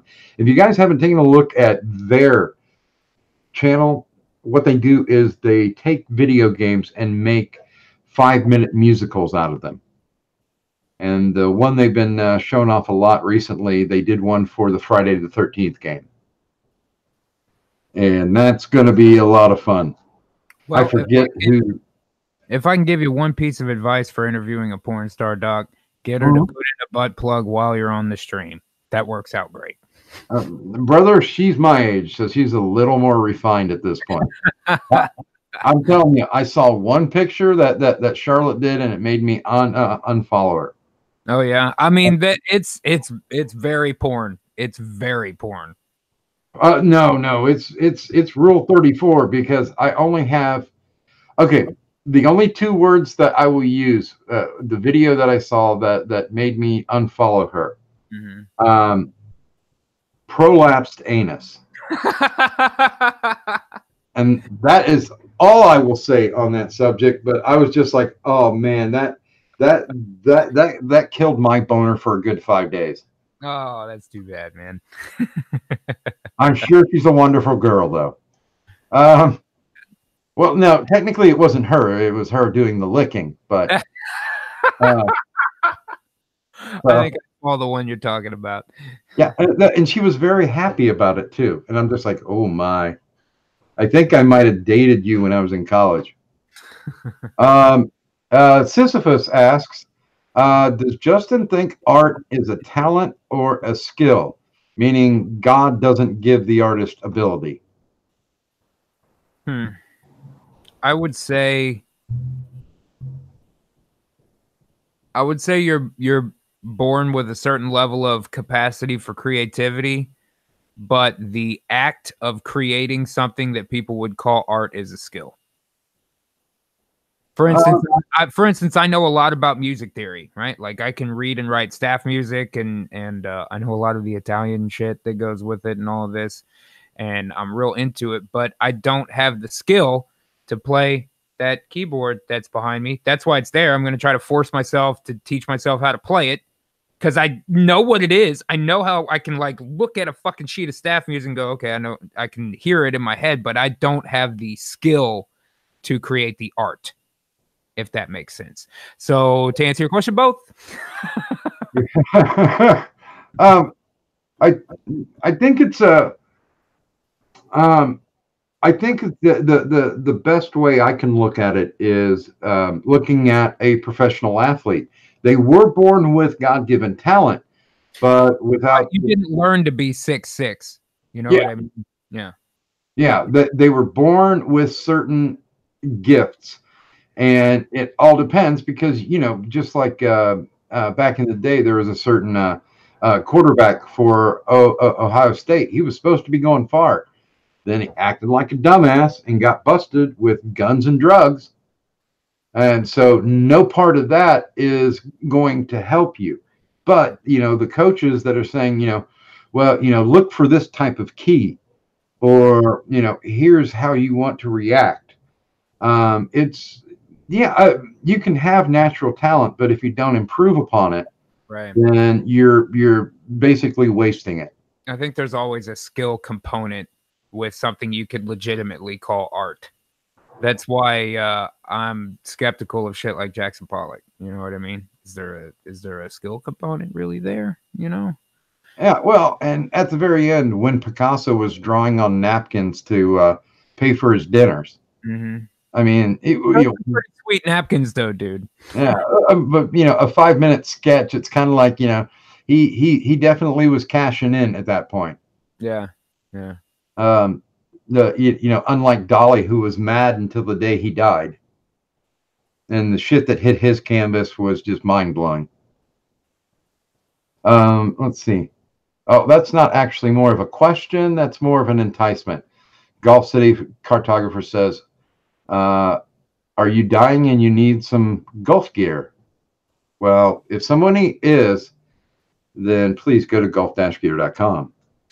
That's golf-gear.com. By the way, I did try to convince T-Tac and Dual Wield to do some celebrity bumpers.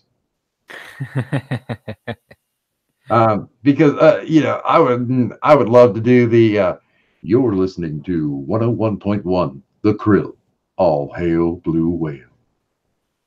Oh yeah, man. I mean, I think we're pretty open to just anybody send in bumpers and drops, man. Like I love playing the fan ones, especially. That's super cool. Anything where the audience can be involved too. Like I feel like that's what the live component is really about. Because you can't really interact as much with the cartoon. I mean, you can talk to me, I guess, but you know what I mean. If you're going to do something live, try to find new ways for the people that are spending their time and their money with you to interact with what you're doing. Make it a richer experience for what they're looking for. And that's some of the stuff that I'm working on now with the newer things that I want to do. Unfortunately, my development time is so slow right now, and shit's taking forever. I feel like my release schedule has been completely fucked in the last couple of months.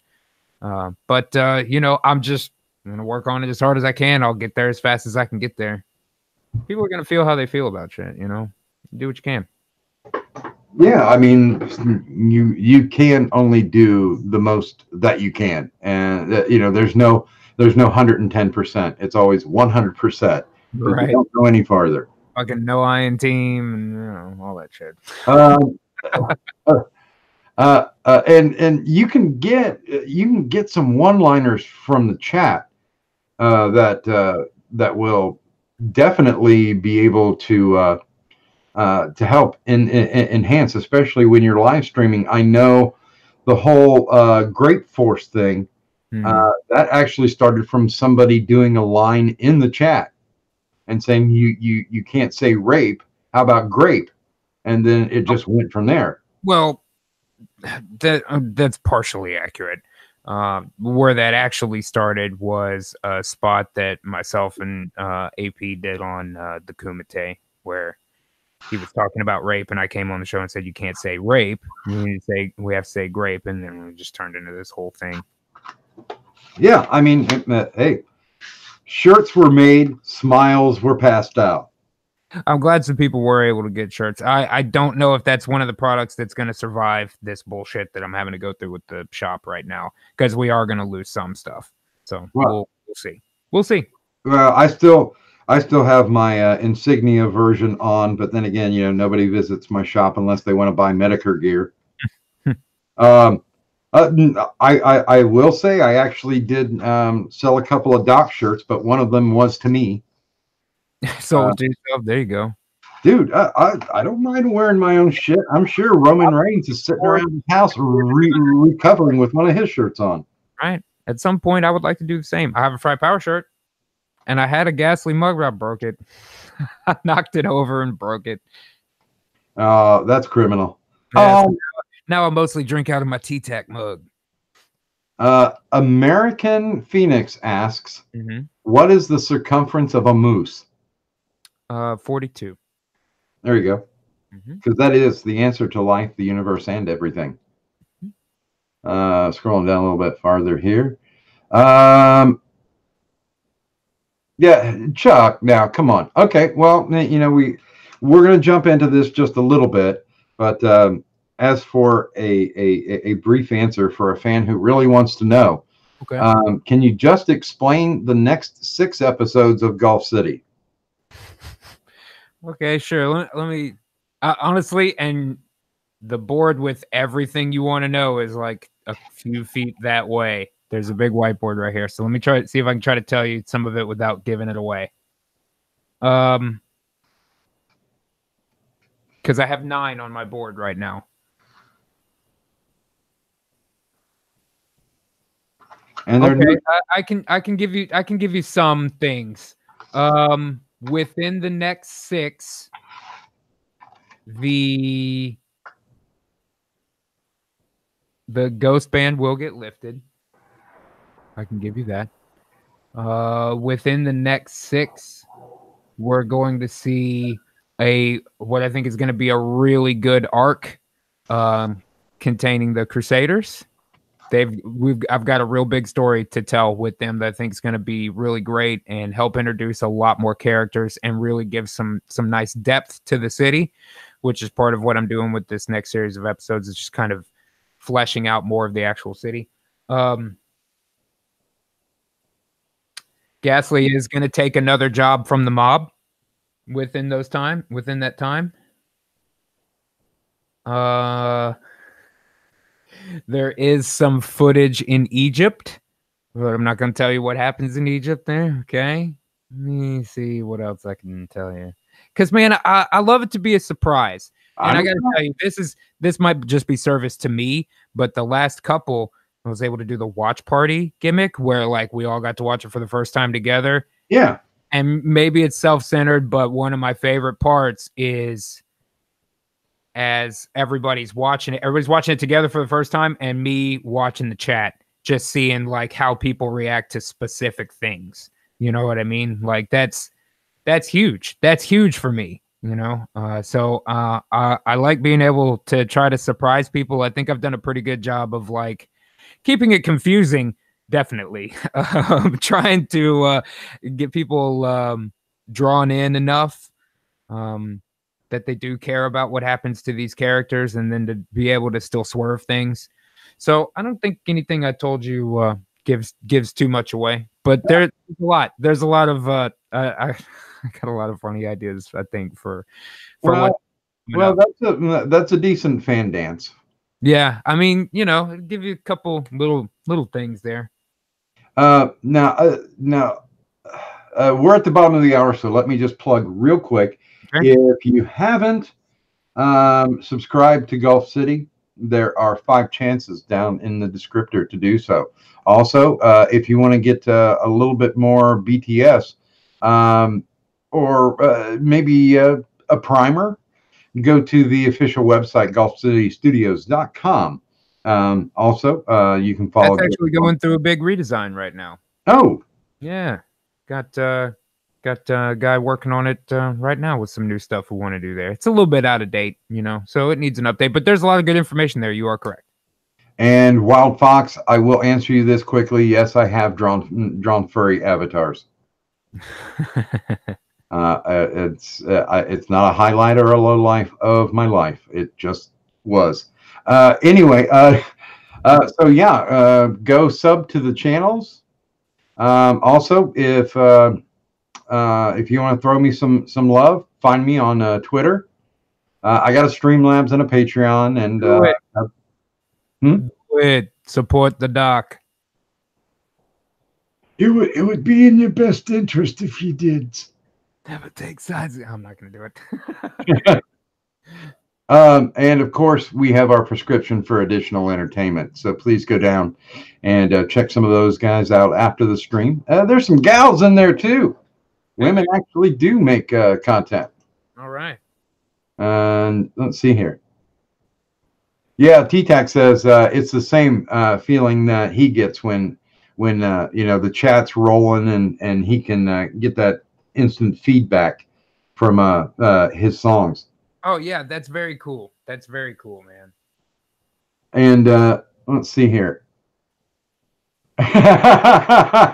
Okay, from Jack T. Ripper, of course, Gulf City's very own serial killer. Oh, that's my boy. Will there be fan cameos in the background of some episodes, namely those that are huge donators and supporters? Okay, I'm gonna not give too much away with this, but in episode 22, there's something built specifically so that the Krill Shill Cult guys can have a cameo in it. Very nice. I know that's a ways off, but it's a big moment in the story, and I think it's the right time to see those guys. You know what I mean? That'd be cool.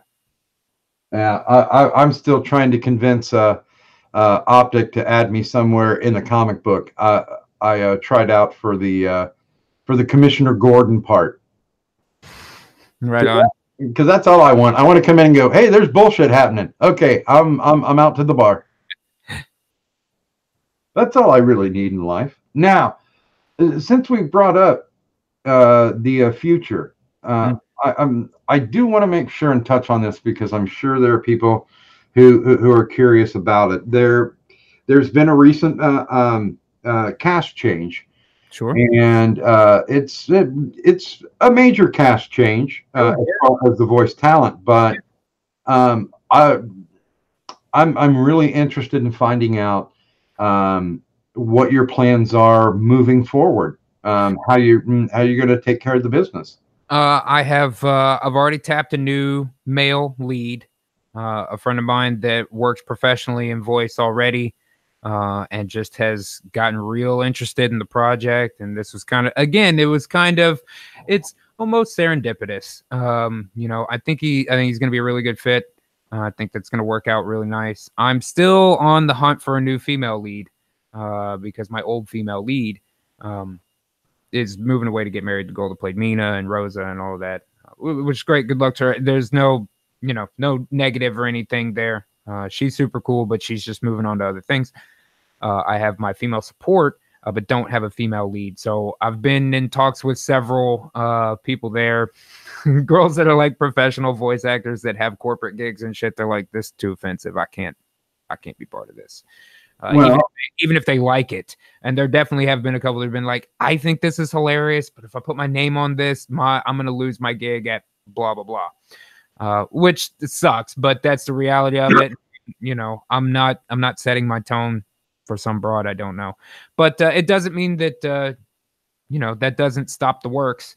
So I've got another couple of girls that I'm working on right now, and we'll see how that goes. And when I find a fit, I find a fit. But I think regardless of that, I'm going to start recordings next weekend and get them in recorded, and I can get a lot done even not knowing who my female lead is going to be, because I'm way ahead of us on the writing. I'm way ahead on the writing.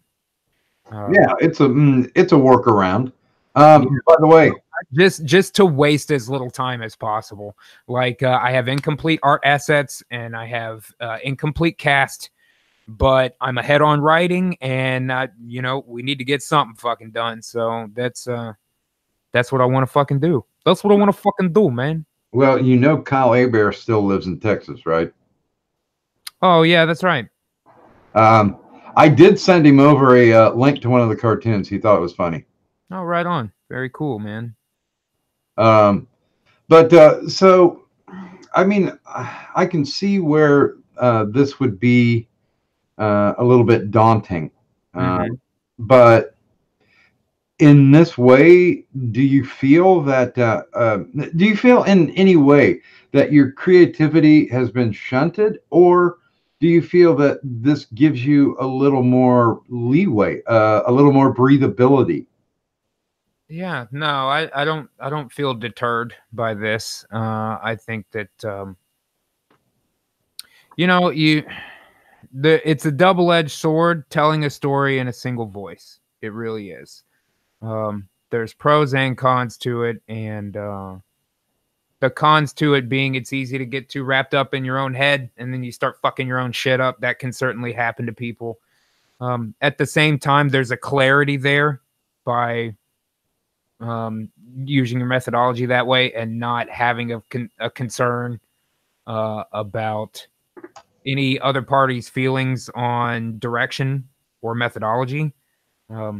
So in a way, liberating, in a way, certainly a speed bump. You know, you can't pretend that it's a zero loss situation. It's certainly a loss. Yeah, absolutely. Actually, Gulf.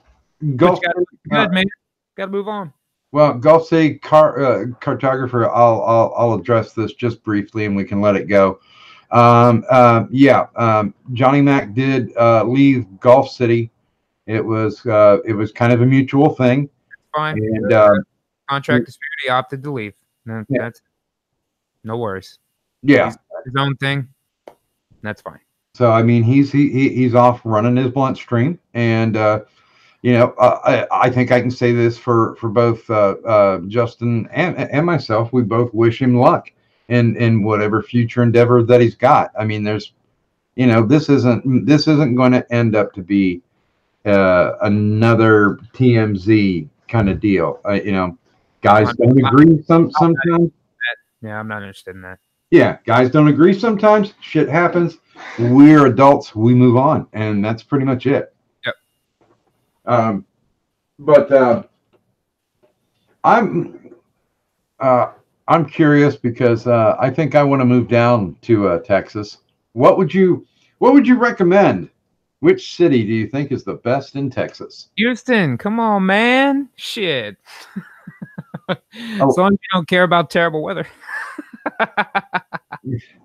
Well, you know, the place I live only has tornadoes. So. Oh, shoot. That's rare to never here. It's hurricanes here.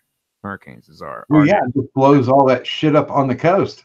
Yeah, floods like a motherfucker here sometimes. I like Houston because it's fucking gigantic. There is literally everything here, like just anything you can think of. It's here. It's that goddamn big, and it's spread out, so it's really big square mileage wise. Wide variety of things to do and see and go. You know, I don't like Dallas because I think it's a bunch of stuck up bitches that live there. I don't like San Antonio because the tourism part's too expensive, and I don't like Austin because I don't need skinny kids with glasses telling me how to make tacos, man. You know, here's a weird thought, and I'll just throw this out because I know it happens. I've got friends who play South by Southwest. They're actually musical, but I do know that they also do movies and movie shorts. Have you ever thought about submitting a Gulf City project to South by Southwest? Not South by specifically, just due to schedule wise lining up. But I have taken a look at some festival stuff before. Jack was a part of that as well. He was, me and him kind of went back and forth on that for a minute. But again, I'm into those ideas and I stand by my series. But do I think it's at the best it can be? No, not yet. Growing. This is still growing pains, you know? Well, This fucking series hadn't even hit puberty yet, man. I got so much well, to do. I would love to read in the New Yorker, you know, because they do the top 10 things at South by Southwest, or, you know, top things you missed from South by Southwest. And we were really happy when we saw the band I'd interviewed last month, Pony Trap. They're an amazing band. They do something completely different and not something you can find on the shelf. And I think that's the same thing. That's the same feeling that I have with Gulf City. I don't think it's eminently consumable by, you know, a Family Guy audience, but I do think that there's a fan base out there. Yeah, you definitely can't get it on your average store shelf. And that's, you know, always something to consider as I go forward. Certainly have a vision for what I want the product to be like, and it is on its way to being there. But even at that point, even when it's my ideal of what I think the series should be, is that going to be something that any large platform is going to want? I have no idea. What I will say is it looks like they're all out of fucking ideas, and I got nothing but ideas. So let's work something out here, man. You know what I mean? You can be a benevolent dictator. That's fine. I just, man, I just want to put it out there. I want people to be able to enjoy it.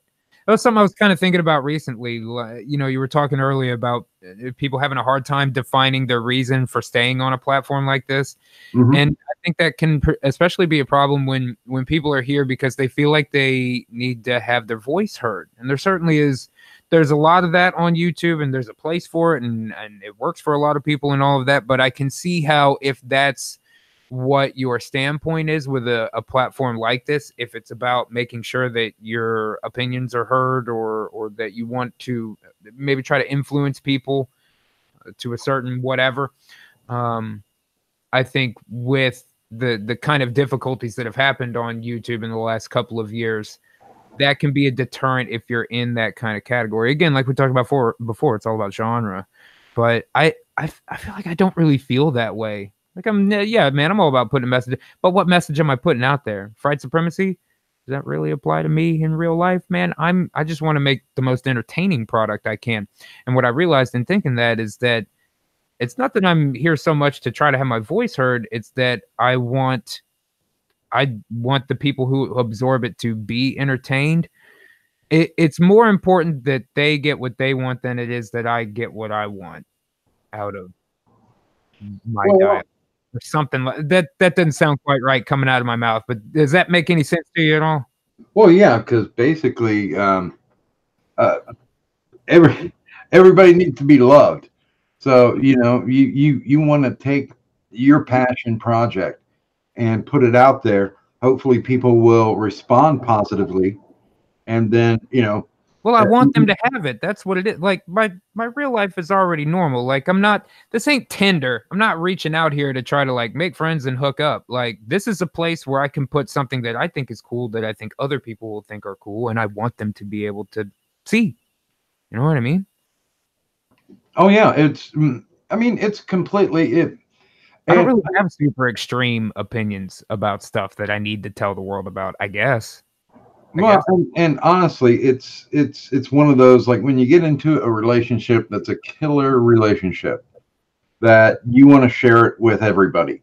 You want to say, look how good this is. Look how lucky I am, and I hope you can be happy with me.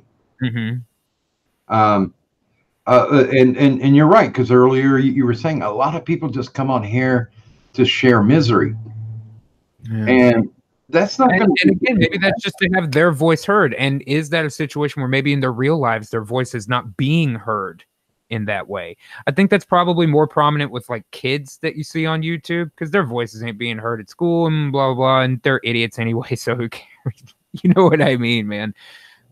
So I don't know. I really am not. I'm not a psychiatrist, man. You know, I just finished watching a series.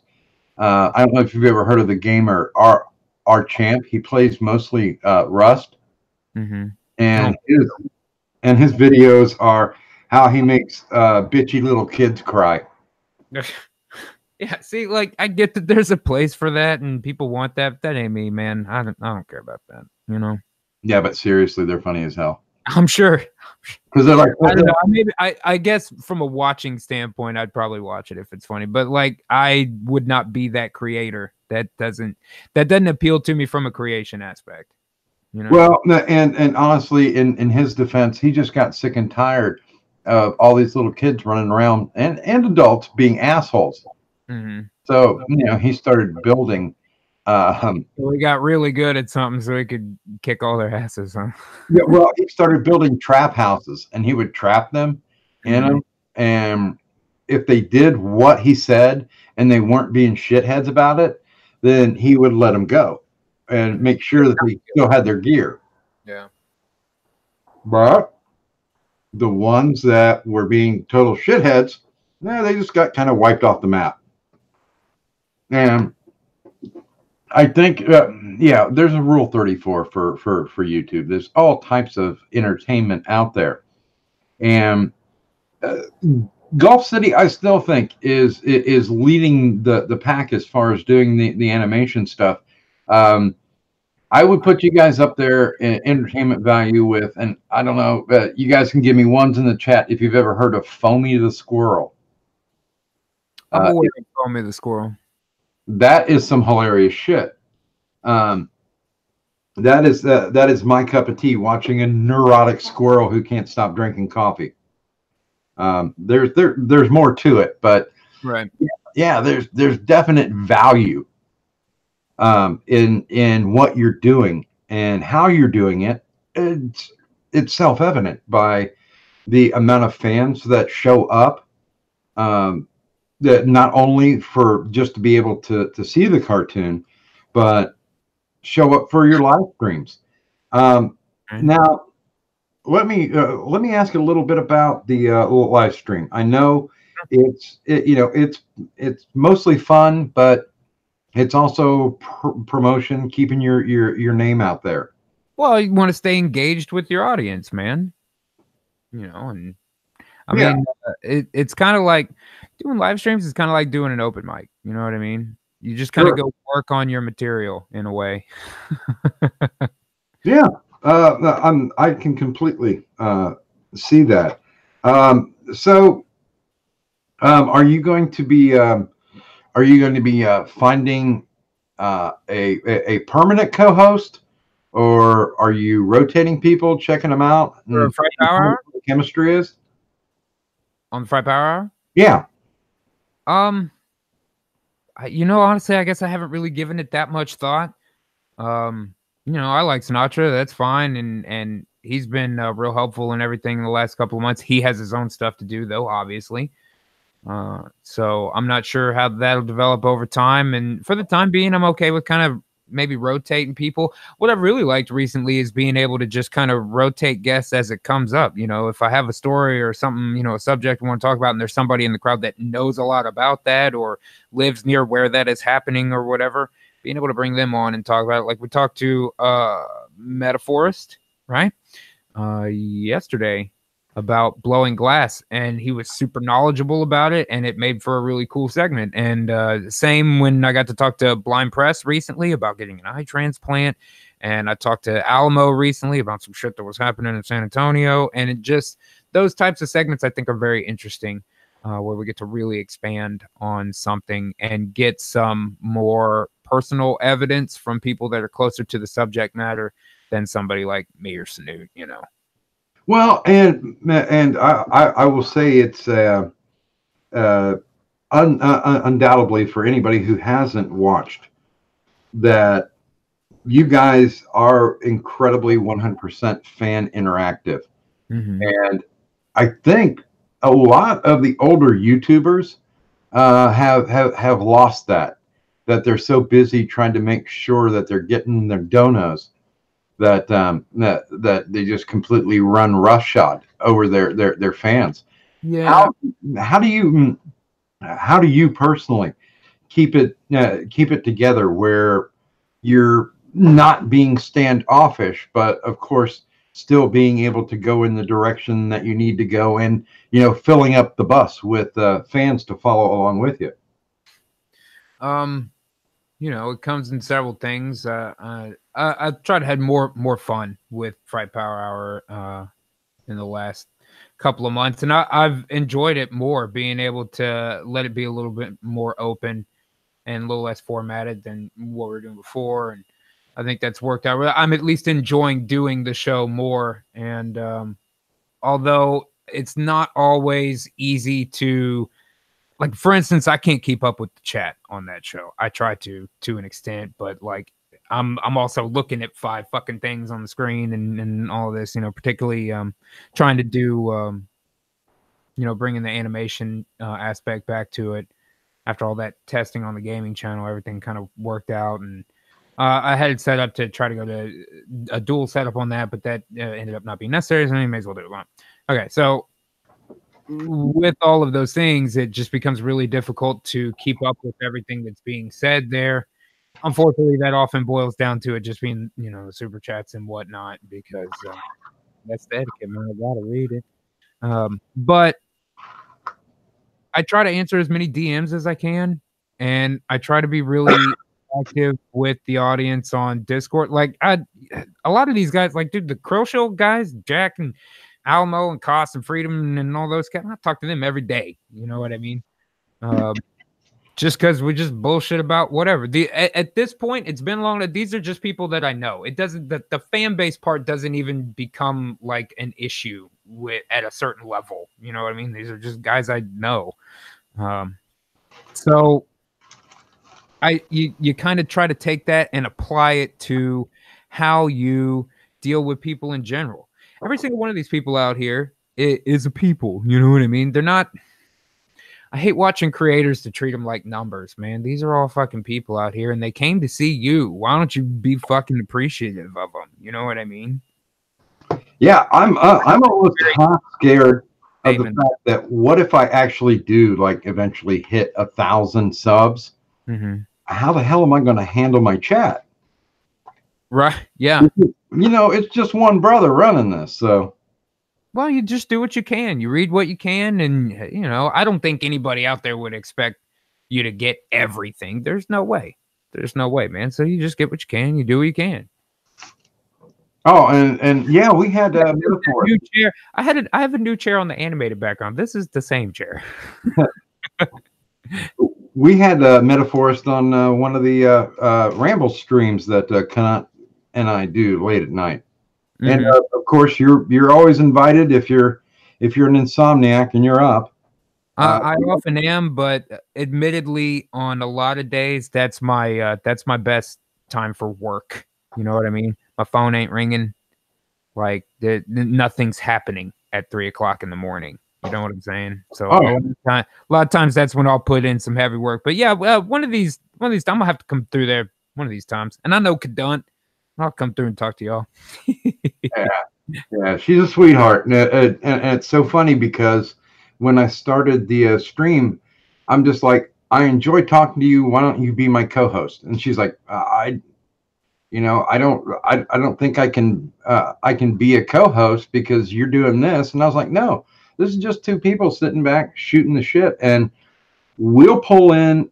Every time we do a show, we'll pull in. It's not necessarily fan service, but people who are there. And like you were saying with the evolution of how you work in Gulf City for the Fright Power Hour, talking about if there's somebody in the chat, right? If they know knowledge, pull them in.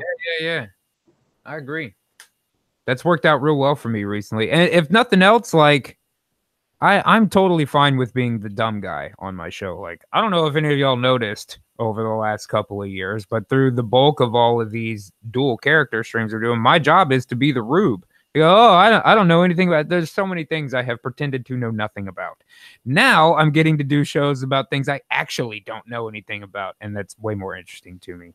So I'm totally the idiot on the show most of the time, like, oh, that's what we do with fucking glass, blah, blah, blah. But that's fine with me. I think it's very interesting to hear about people that can do things that I don't know how to do. That's always interesting to me, I guess. Yeah, I think it's more of a point. You're not necessarily the rube. You're just the straight man. You know, you're lining up the pens. I'm the balance. That was the job. Hmm? I'm the balance. That was the job, man. So how is your job going overall? Now that you've been on for just what, a little over a year now? Yeah, a year and 4 or 5 months, something like that. A year and a half.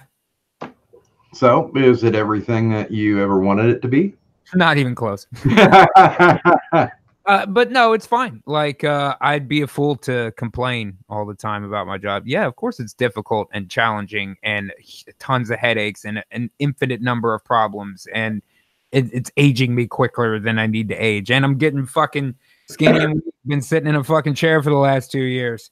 All that shit. But so, you know, I'm moving towards the goal I had. You know how sometimes when people are successful in whatever it is they're doing, they'll do some interview at some point and they'll go, what did you want to do when you were a kid? When you were like 5 years old or 6 years old, what did you want to do? People be like, oh, I wanted to be an astronaut or a cowboy or a rock star or whatever. You know, these kind of just like jobs that kids think are cool. You know what I mean? If this works, if I'm ever in that situation and someone asks me that question and they go, what did you want to do when you were 6 years old? I'm going to go, I wanted to make cartoons. And fucking here we are. So I am definitely willing to put up with a ton of bullshit to make this happen. You know what I mean? I have a high tolerance for pain, man. Well, yeah, I mean, the old risk it to get the biscuit. That's right. That's right, man. But there's a ton of great people out there that are incredibly supportive and have blown my mind, because I wouldn't be on this new rig planning amazing things if it hadn't been for I hate to call them. What a great element of like when people say things like, oh God, I have no faith left in humanity.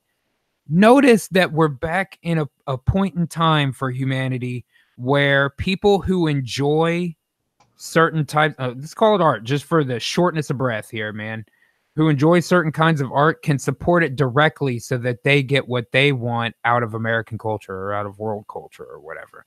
That's not something that's been available for a while. Since the proliferation of TV, it's all kind of been dictated by network demand and blah, blah, blah. And yes, that's influenced by people, but now we're back on a direct course. Like it would have been a few hundred years ago where you hired somebody specifically to paint something specific that you want in your house.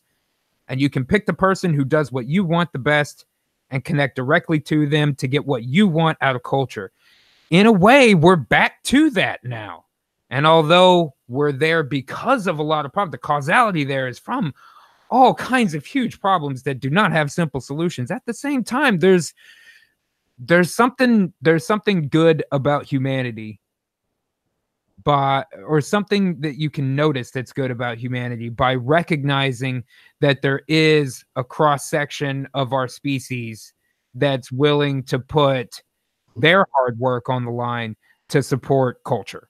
You know what I mean? Like, sure. I'm definitely of the type that think that specialization of labor is one of the main things that created society in the first place. Food surplus, specialization of labor, you know what I mean? It all kind of goes in a line. Fire, extra food. Now, not everybody has to hunt. Not everybody has to everything. You know what I mean? And I spent many years having a fucking, rough black hands and a fucking sprained back kind of a job. And I have the utmost respect for people that do that job. But part of the benefit of having society is that not every single person has to do everything. And that allows us to have things like culture. There would be no art if everybody had to fucking hunt for food every single day. Now, I know that's taking it back thousands. It's not really relevant now, but you know what I mean? Yeah. The point is, if there's an avenue where our species at large has an appreciation for our way of life being developed enough that it creates room for cultural improvement. And not every society has that. Some people, everybody's got to hunt. Everybody's got to work on just keeping everybody alive. That's how far some people get. You know what I mean?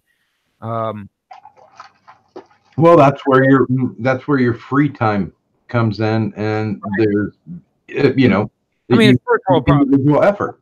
Time, but point being, people use that free time to put and you can call it an intrinsic value, or say that it's dictated by the market, or that it's just made up, whatever, but they put a value on cultural expression. And for somebody like me who wants to do something creative for a living, I have no illusions that the kind of work I've always done is always based on luxury industries, working on stage and shit. If times are bad for the economy, people ain't going to fucking concerts and all of this crap. That's an industry that's only even exists because as a species we put a value on things that aren't necessary to keep us alive, because we recognize that that's part of the human condition, and thus we put an intrinsic value on entertainment and on culture and on art and all of these things. And so I try to always keep that in my mind when so when you talk about these people that have no appreciation for those that came to see him, why would you not have that? Without this, you have nothing. Without somebody to watch it, there is no show. You know what I mean? If somebody does a live stream and nobody watches it, did he ever really stream? That kind of shit. Yeah, the tree didn't fall. All different directions here, man. And I will apologize to people. I did try to look at my Streamlabs during the show because I actually can do that now. Oh, hey, do you have your notification? The zombie guy? Yeah, well, initially I thought, well, maybe that's what it was, but apparently I'm not in the right account or something, because I'm not seeing any activity at all, and I know within the past 6 months somebody has donated to me, so yeah, you may. I have no idea where I'm screwing some of this up. I promise, guys, I will fix it. Hopefully sometime down the line, because one of the worst feelings I have as a content creator and a streamer is if I can't provide a little bit of love back, and make it instant gratification. So that's bugging me. Sorry. No, all good, man. And wow, we are at the top of the hour. We just kicked another 2 right in the ass. Jesus. Is there anything else that you would like to share that we have not covered yet? Oh, dude, I could go on and on about fucking whatever, man. But I know we're at time. Man. We can get out. Yeah, and I've been sober for the last 2 shows. And that's a sad thing. It's tough, huh? Yeah, because when I'm drinking enough, it's like we'll run. We did. I had a buddy of mine on who runs a wrestling promotion in Indiana, and Tonka did a run-in on it about halfway through, and we talked for like 5 hours. Oh yeah, I mean, if you get me started about wrestling, we're gonna be here for a minute, man. I worked in that industry a long time. Well, now I do want to know this though. Sure. If you were a worker, now you can't pick a Jim Johnson theme, right? If you could pick a radio play theme, what would you come out to? What would my song be? Yeah. Oh fuck, that's a good one.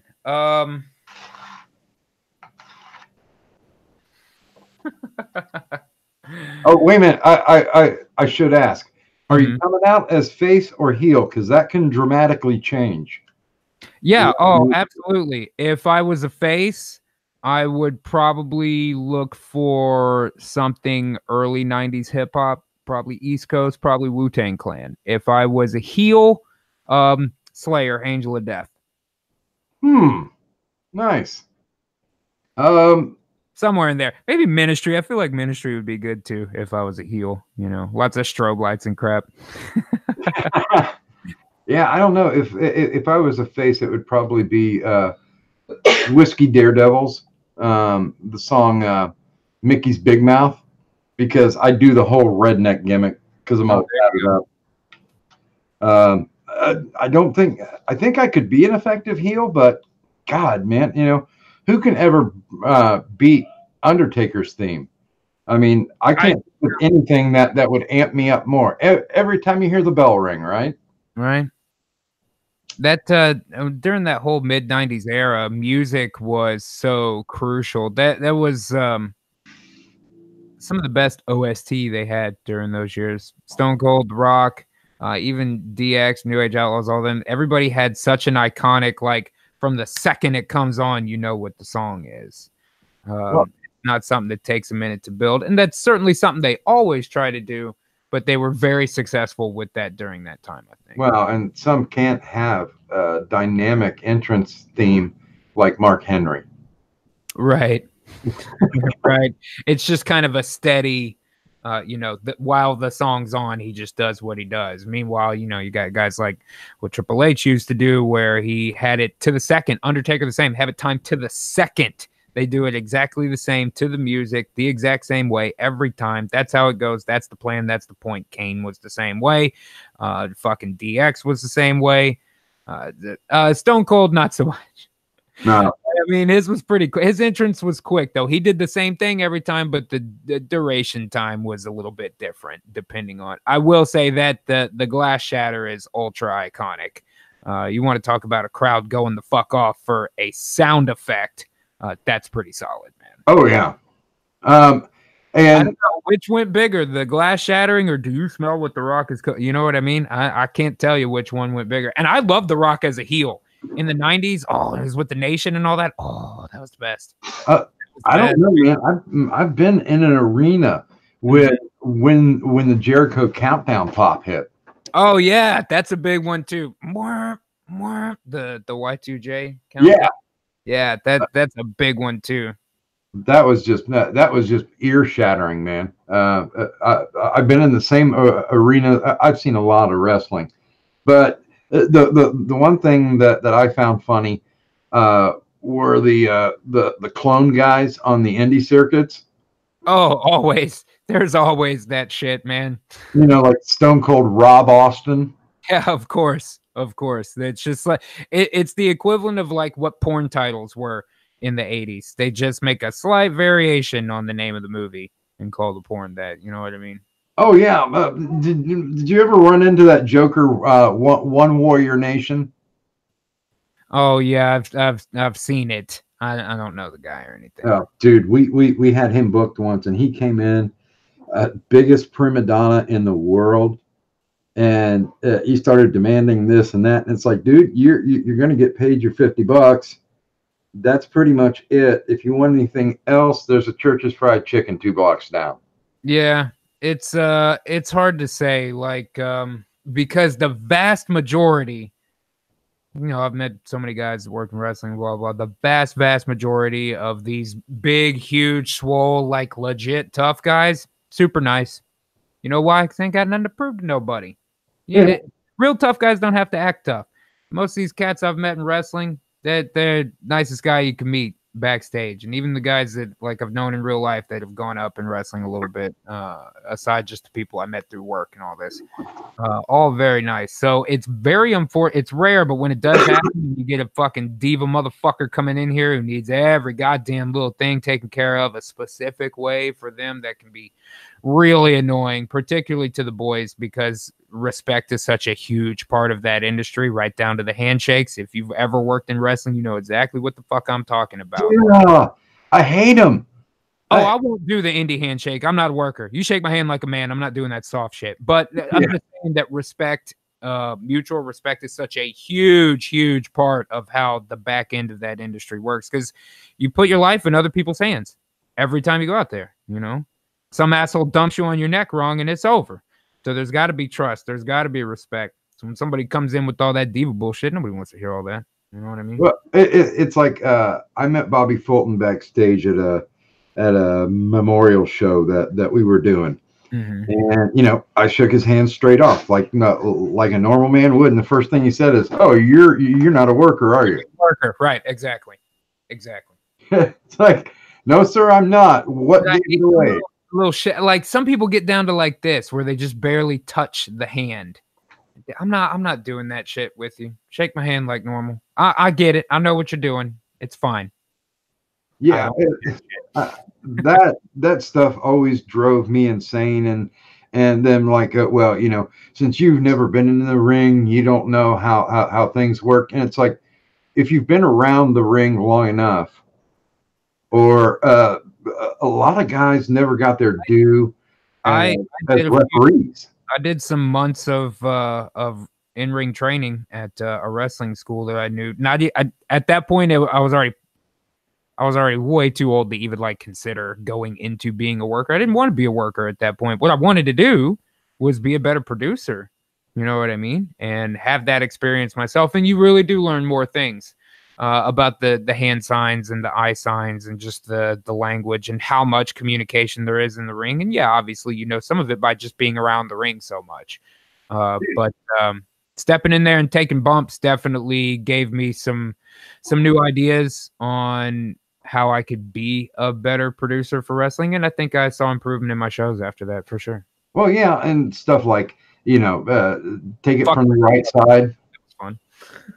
I mean, a lot of people are just like, well, we don't understand. What do you mean by taking it by the right side? Mm-hmm. And it's like, you have to work the right side. Yeah, work the right. Don't come at me all lucha, man. And I don't know. I had a lot of fun. The first time I ever started off, I was a manager. And that one, I could have stuck with that one. I enjoyed the hell out of managing, but there's no way I would get into the ring. I mean, I've already had, even outside the ring, I've already had 15 concussions. So, no, I don't. You're not supposed to have that many, Doc. That's not supposed to happen. Yeah, well, the fluid only leaked out of my ears 3 times. So, they weren't that bad. But yeah, I think one of the things that we were talking about, how you do Golf City like you're booking wrestling. For sure. I think that's an important and valuable lesson to anybody out there who's listening that wants to be a content creator. Figure out your characters, find out who's going to be the protagonist, who's going to be the antagonist, since they already have a set behavioral pattern. You put them together, and instead of adapting to each other, you have to see how they work it out. Adapt to the situation. Yeah. Know where you want to go at the start, and just the primary thing for writing that you can learn from wrestling is that it never ends. Story never ends. There is no big grandiose finish. It just keeps going and going and going. Have you ever seen it's maybe 40, 45 minutes, something like that, this little mini documentary thing called Wrestling Isn't Wrestling? Ever seen that? Isn't the one that Max Brooks, young skinny kid telling a story, and he's got a bunch of girls playing 90s wrestlers and recreating stuff? You ever seen that? Yeah, that's Max Brooks. Dude, that thing is outstanding. And it's brilliant. And I'm a huge Triple H fan, man. So that was great, dude. Loved it. Well, that was what's her name? Dykstra. Wasn't she doing Triple H? Yeah, maybe. I can't remember the girl. It's been a while now since I've seen it. I just thought of it because we were talking about it. Yeah, that's some good stuff. And he's absolutely right. That's part of what he says too, is that the story just never ends. That's the thing about wrestling, is that you can just, once you have characters and environment and kind of how your universe works, it can just go on and on and on and on. That's what I want to do, man. I want to get stuck in a couple of seasons and be like, well, I'm out of ideas. I don't want to do that shit. I want to build a living, breathing metropolis that can tell me the stories. Yeah, I mean, I've always said when people ask me about my writing, I go back to a quote that I did from this insane necromancer who said, "My mind is a vast and wondrous playground filled with curiosities of a sharp and deadly nature." Reasonably accurate. And just for those people who haven't, here's what we were talking about. So if you guys want to click that link and save it, because we're almost done here, and go watch it because it's awesome. Isn't wrestling? Yeah, it's great, man. It's really accurate. Really accurate. Too bad he turned out to be a scumbag. Really? I don't know anything about the guy. I think that's the only thing of his I've ever seen. That's too bad. Yeah, that's Max Brooks. That's Mel Brooks's son. Oh, really? I didn't even know that much. Yeah, Shit. he's the one who wrote the Zombie Survival Guide and World War Z. Huh. Well, there you go. Well, what did he end up doing? What was it? How did he fuck up? Excessive gropery. Oh, bummer. Yeah. Okay. Yeah. Yeah. Too bad. And it wasn't, one hashtag Me Too. It was like, a dozen or so. So he got Cosby'd. Yeah. Yeah. Well, everybody makes their choices, man. Well, yeah. So if you were having somebody to make a choice for you, where would you ultimately like to see Gulf City land? What platform would I go to if I could just pick? Yep. NBC, motherfucker. Like, it would be all bleeps. I think probably the best home for it at this point, if I had to do it today, would be Netflix. Least censorship. From what I've heard, I try to research where I can. From what I hear, the money is getting better over there, and they're pretty good about letting people retain creative control. I don't know how their deals work with owning IPs or anything like that, so I don't know anything specific, and I'm definitely nowhere near making that happen. But if I had to pick a home today, I think that would be the most accurate. That would be the most accurate. TV would be tough. TV's still the best money for cartoons. At this point, stand-up has already relinquished TV. You can do better on doing Netflix at this point than you can trying to do Comedy Central or HBO. But I think cartoons still have a really strong foot. Even on network, Fox still carries a lot of animated shit. I don't think Fox would take me. I think they're pretty set with their like just really middle of the road shit. Seth MacFarlane cartoons and Matt Groening cartoons, stuff that's not too different. You know what I mean? It's very accepted, repetitive formats that it doesn't scare their audience. You know what I mean? Not that my cartoons scare me, but I'm trying to deal with this. It seems like there's a lot of roboting going on. Oh, for me? Am I sounding shitty? Yeah. Sorry, man. Are we roboting here? Let me know. That was a good paragraph. If I had to pick, I think Netflix would be the place to go today. Is that going to be true in a year? Not a clue. Not a fucking clue, man. There's no way to know. Shit's changing so fucking fast.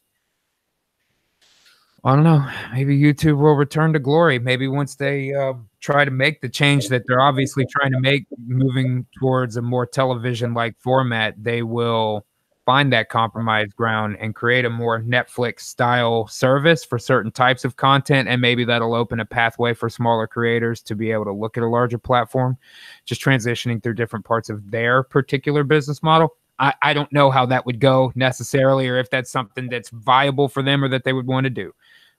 It's possible. Who knows? Here. Well, and I think once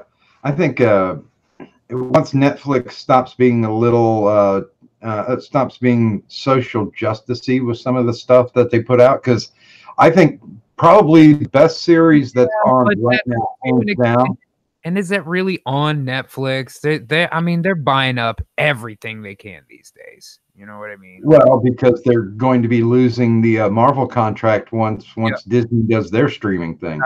I saw that too. Disney's about to come in like a fucking hailstorm. Motherfuckers that don't think Disney is one of the most dangerous corporations on earth have not paid attention to what they have done in the last 100 years, man. It ain't about princess for them. Yeah, I mean they'll have a princess for everything sooner or later. But I think the best show that's out right now, hands down, nothing can top it, nothing can beat it, is Black Mirror. Oh yeah, Jesus, man, that's and you know how much I love Twilight Zone, and that's right up my fucking alley, man, for sure. Yeah, they are calling it Twilight Zone for the digital age. Yeah, I believe that's accurate. That's extremely accurate. And of course, anybody who hasn't watched it, go and watch it, definitely, because if you're entertained by the subtext that's presented by Gulf City, and I know all of you out there get it, then you will certainly enjoy the subtext of Black Mirror. It's nice to have shows like Gulf City, and of course, like Black Mirror, that are entertaining in that way. That I'm in you good don't company. have to think too hard to get it, but you can laugh or be frightened while you do. I'm in good company being compared to that show. I agree. Yeah, I won't compare you to American Horror Story. Thank you. They break it up, but I'm not erasing my story from the last arc in order to do a new one. I've seen the only American Horror Story seasons. I saw the hotel one. Yeah. And I saw the one where they're at it's like a show within a show. They're at some murder house and Kathy Bates comes back to life and starts killing bitches. They're at a I gave up after. I That's gave the up. I've After, seen. I think it was season 3. Mm-hmm. Yeah, I think I gave up after season 3.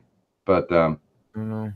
I hear mixed things about it. It's all right, oh wait, I saw the circus one too, the freak show one. I actually did like that pretty good. Old girl with the 2 heads was great. I think I'd given up by then. I don't think I saw any. I guess I haven't seen the first several seasons. Yeah, because I saw the circus and most of the hotel, the one with Lady Gaga, the hotel one. I saw most of that season. Yeah, I hate to say this, but to be a completionist, I'm actually going to watch the bootleg of Star is Born with Lady Gaga. Yeah. Well, I've seen all the other ones, so why not see that one too? And there you go. But it's going to have Gaga music in it, and I don't like Lady Gaga music. Oh, did they get her on the soundtrack too? Yeah. Yeah, okay. Oh, well, is in the movie about her becoming a singer or something? I don't really know anything about it. Yeah, the whole point of Star is Born, this is the 4th time it's been remade. Mm-hmm. It's about a singer, a male singer who's on his decline and burning out, and he finds this young female singer, and he mentors her and falls in love with her. Yeah. And then he takes her over to Bill Cosby's house, and she gets roofied. Oh, the pudding pops. Because that's what happens. You know what I'm saying? That's right. So yeah, let's go ahead and round this down. And is there? Sorry, huh? I'm sorry. What'd you say? I was saying, let's go to the outro on this. Is there anything? You've got quite a few loyal fans still sitting here in the chat. What would you like to say to them as Justin? Thank you. I guess that's probably best. You guys know where I stand on how I feel about the fans, how I feel about the show, and what I plan to do. I don't quit easily, and like I said at the beginning, I have extreme tunnel vision when it comes to accomplishing my goals. So I intend to do everything possible to make this continue to happen at the highest rate of quality I can possibly give you, as often as I can possibly give you. And hopefully both of those things will increase over time. So just like a marriage, so just like a marriage that hasn't soured, he wants to continually give it to you. That's right. And can we get? Let's light it up, people. Let's get some all hail blue whale in the chat. Oh, man. Crow be under your name. That's what I'm talking about. And I do hope that you guys somewhere down the line decide to clip Kyle Abear doing all hail blue whale. Right on. It's in there somewhere. It's in there fucking somewhere, man. Excel might know. He finds a lot of those clips. There we go. Lighten it up. So just to do my quick wrap-up shill, of course, the regular show is every Tuesday at 8 p.m. Eastern Time, which doesn't interfere at all with any of the Gulf City products, which our friend Justin here is going to be shilling for us right now. Oh shit! Yeah, watch Fry Power Hour Monday, Wednesday, Friday at 9/8 Central, and make sure to tune in early Mondays and Wednesdays to catch Whale Gang Radio on 101.1 The Grill at 8/7 Central Mondays and Wednesdays with Tacking Duel Wield. Follow me on Twitter at Ghastly Dope. Subscribe to Gulf City Cartoons for new shit coming soon. Subscribe to Gulf City Gaming for me yelling at screens most of the time, and subscribe to Fright Supremacy. I'm working on some new shit there. I think I'm gonna do a Spectrophiliac episode and make a Tinder account for Ghastly. I'll watch. Funny. That's a good idea. And of course, when things get sorted, please make sure and visit golf-gear.com. Oh yeah, most definitely. And yeah, you guys can catch me next week. We've got the creator of the Friday the 13th franchise, Sean Cunningham. That's awesome. I'm definitely going to watch that one. Yeah, that's going to be fun. Also, we're going to talk a little bit about his involvement. I don't know how deep we can get into the lawsuit, but we'll talk about his involvement with the video game. Yeah, cool. And how that got fuckered up. Right on, man. And we're going to be, and you can come on and ask a question if you'd like of director Jim Wynorski 2 weeks from now. Like, how did you make such a fucked up movie like Munchie, and why was there a sequel? Very cool, man. Yeah, remind me. I'll try to. I'll do my best to catch it, dude. Okay. And to round it out, we will be having adult film actress Ginger Lynn Allen on the show right after that. So we got a lot of IRL, but please don't think that I'm done with the YouTubes. We still have many more of our YouTube people that are going to be coming on. We're going to talk to them, and I will once again wholeheartedly shill for the fact that you guys make this fun for me. And if you have suggestions, if you have anybody you think I should interview or try to go after, I have literally everybody IRL and anybody that's e-celeb. I have gone after and set up. We've got a full schedule going all the way to the end of this year, and I got a feeling that 2019 is going to be pretty explosive. Well, then again, we're going to have on the guys from Pepper Palace. That's the reason why, one of the big reasons why I got the cam, so I can let people watch me kill myself with what was the name of their worst one? The End. Yeah, supposedly it can kill you if you're not careful. Right. If you watch it too closely, it can all go wrong. Yeah. So the fun's going to keep going, and it's mostly you guys' fault. So suffer. And I would like to once again thank Justin Smith for taking out time to do this very special edition that the fans demanded, and honestly, I think they got their money's worth. Yeah, thank you, man. I appreciate it. Fucking drink your drugs, stay in milk, and don't do school. And with that, once again, thanks everybody for stopping out tonight for this very special edition. And come see us Tuesday. But for now, the doctor's office is closed.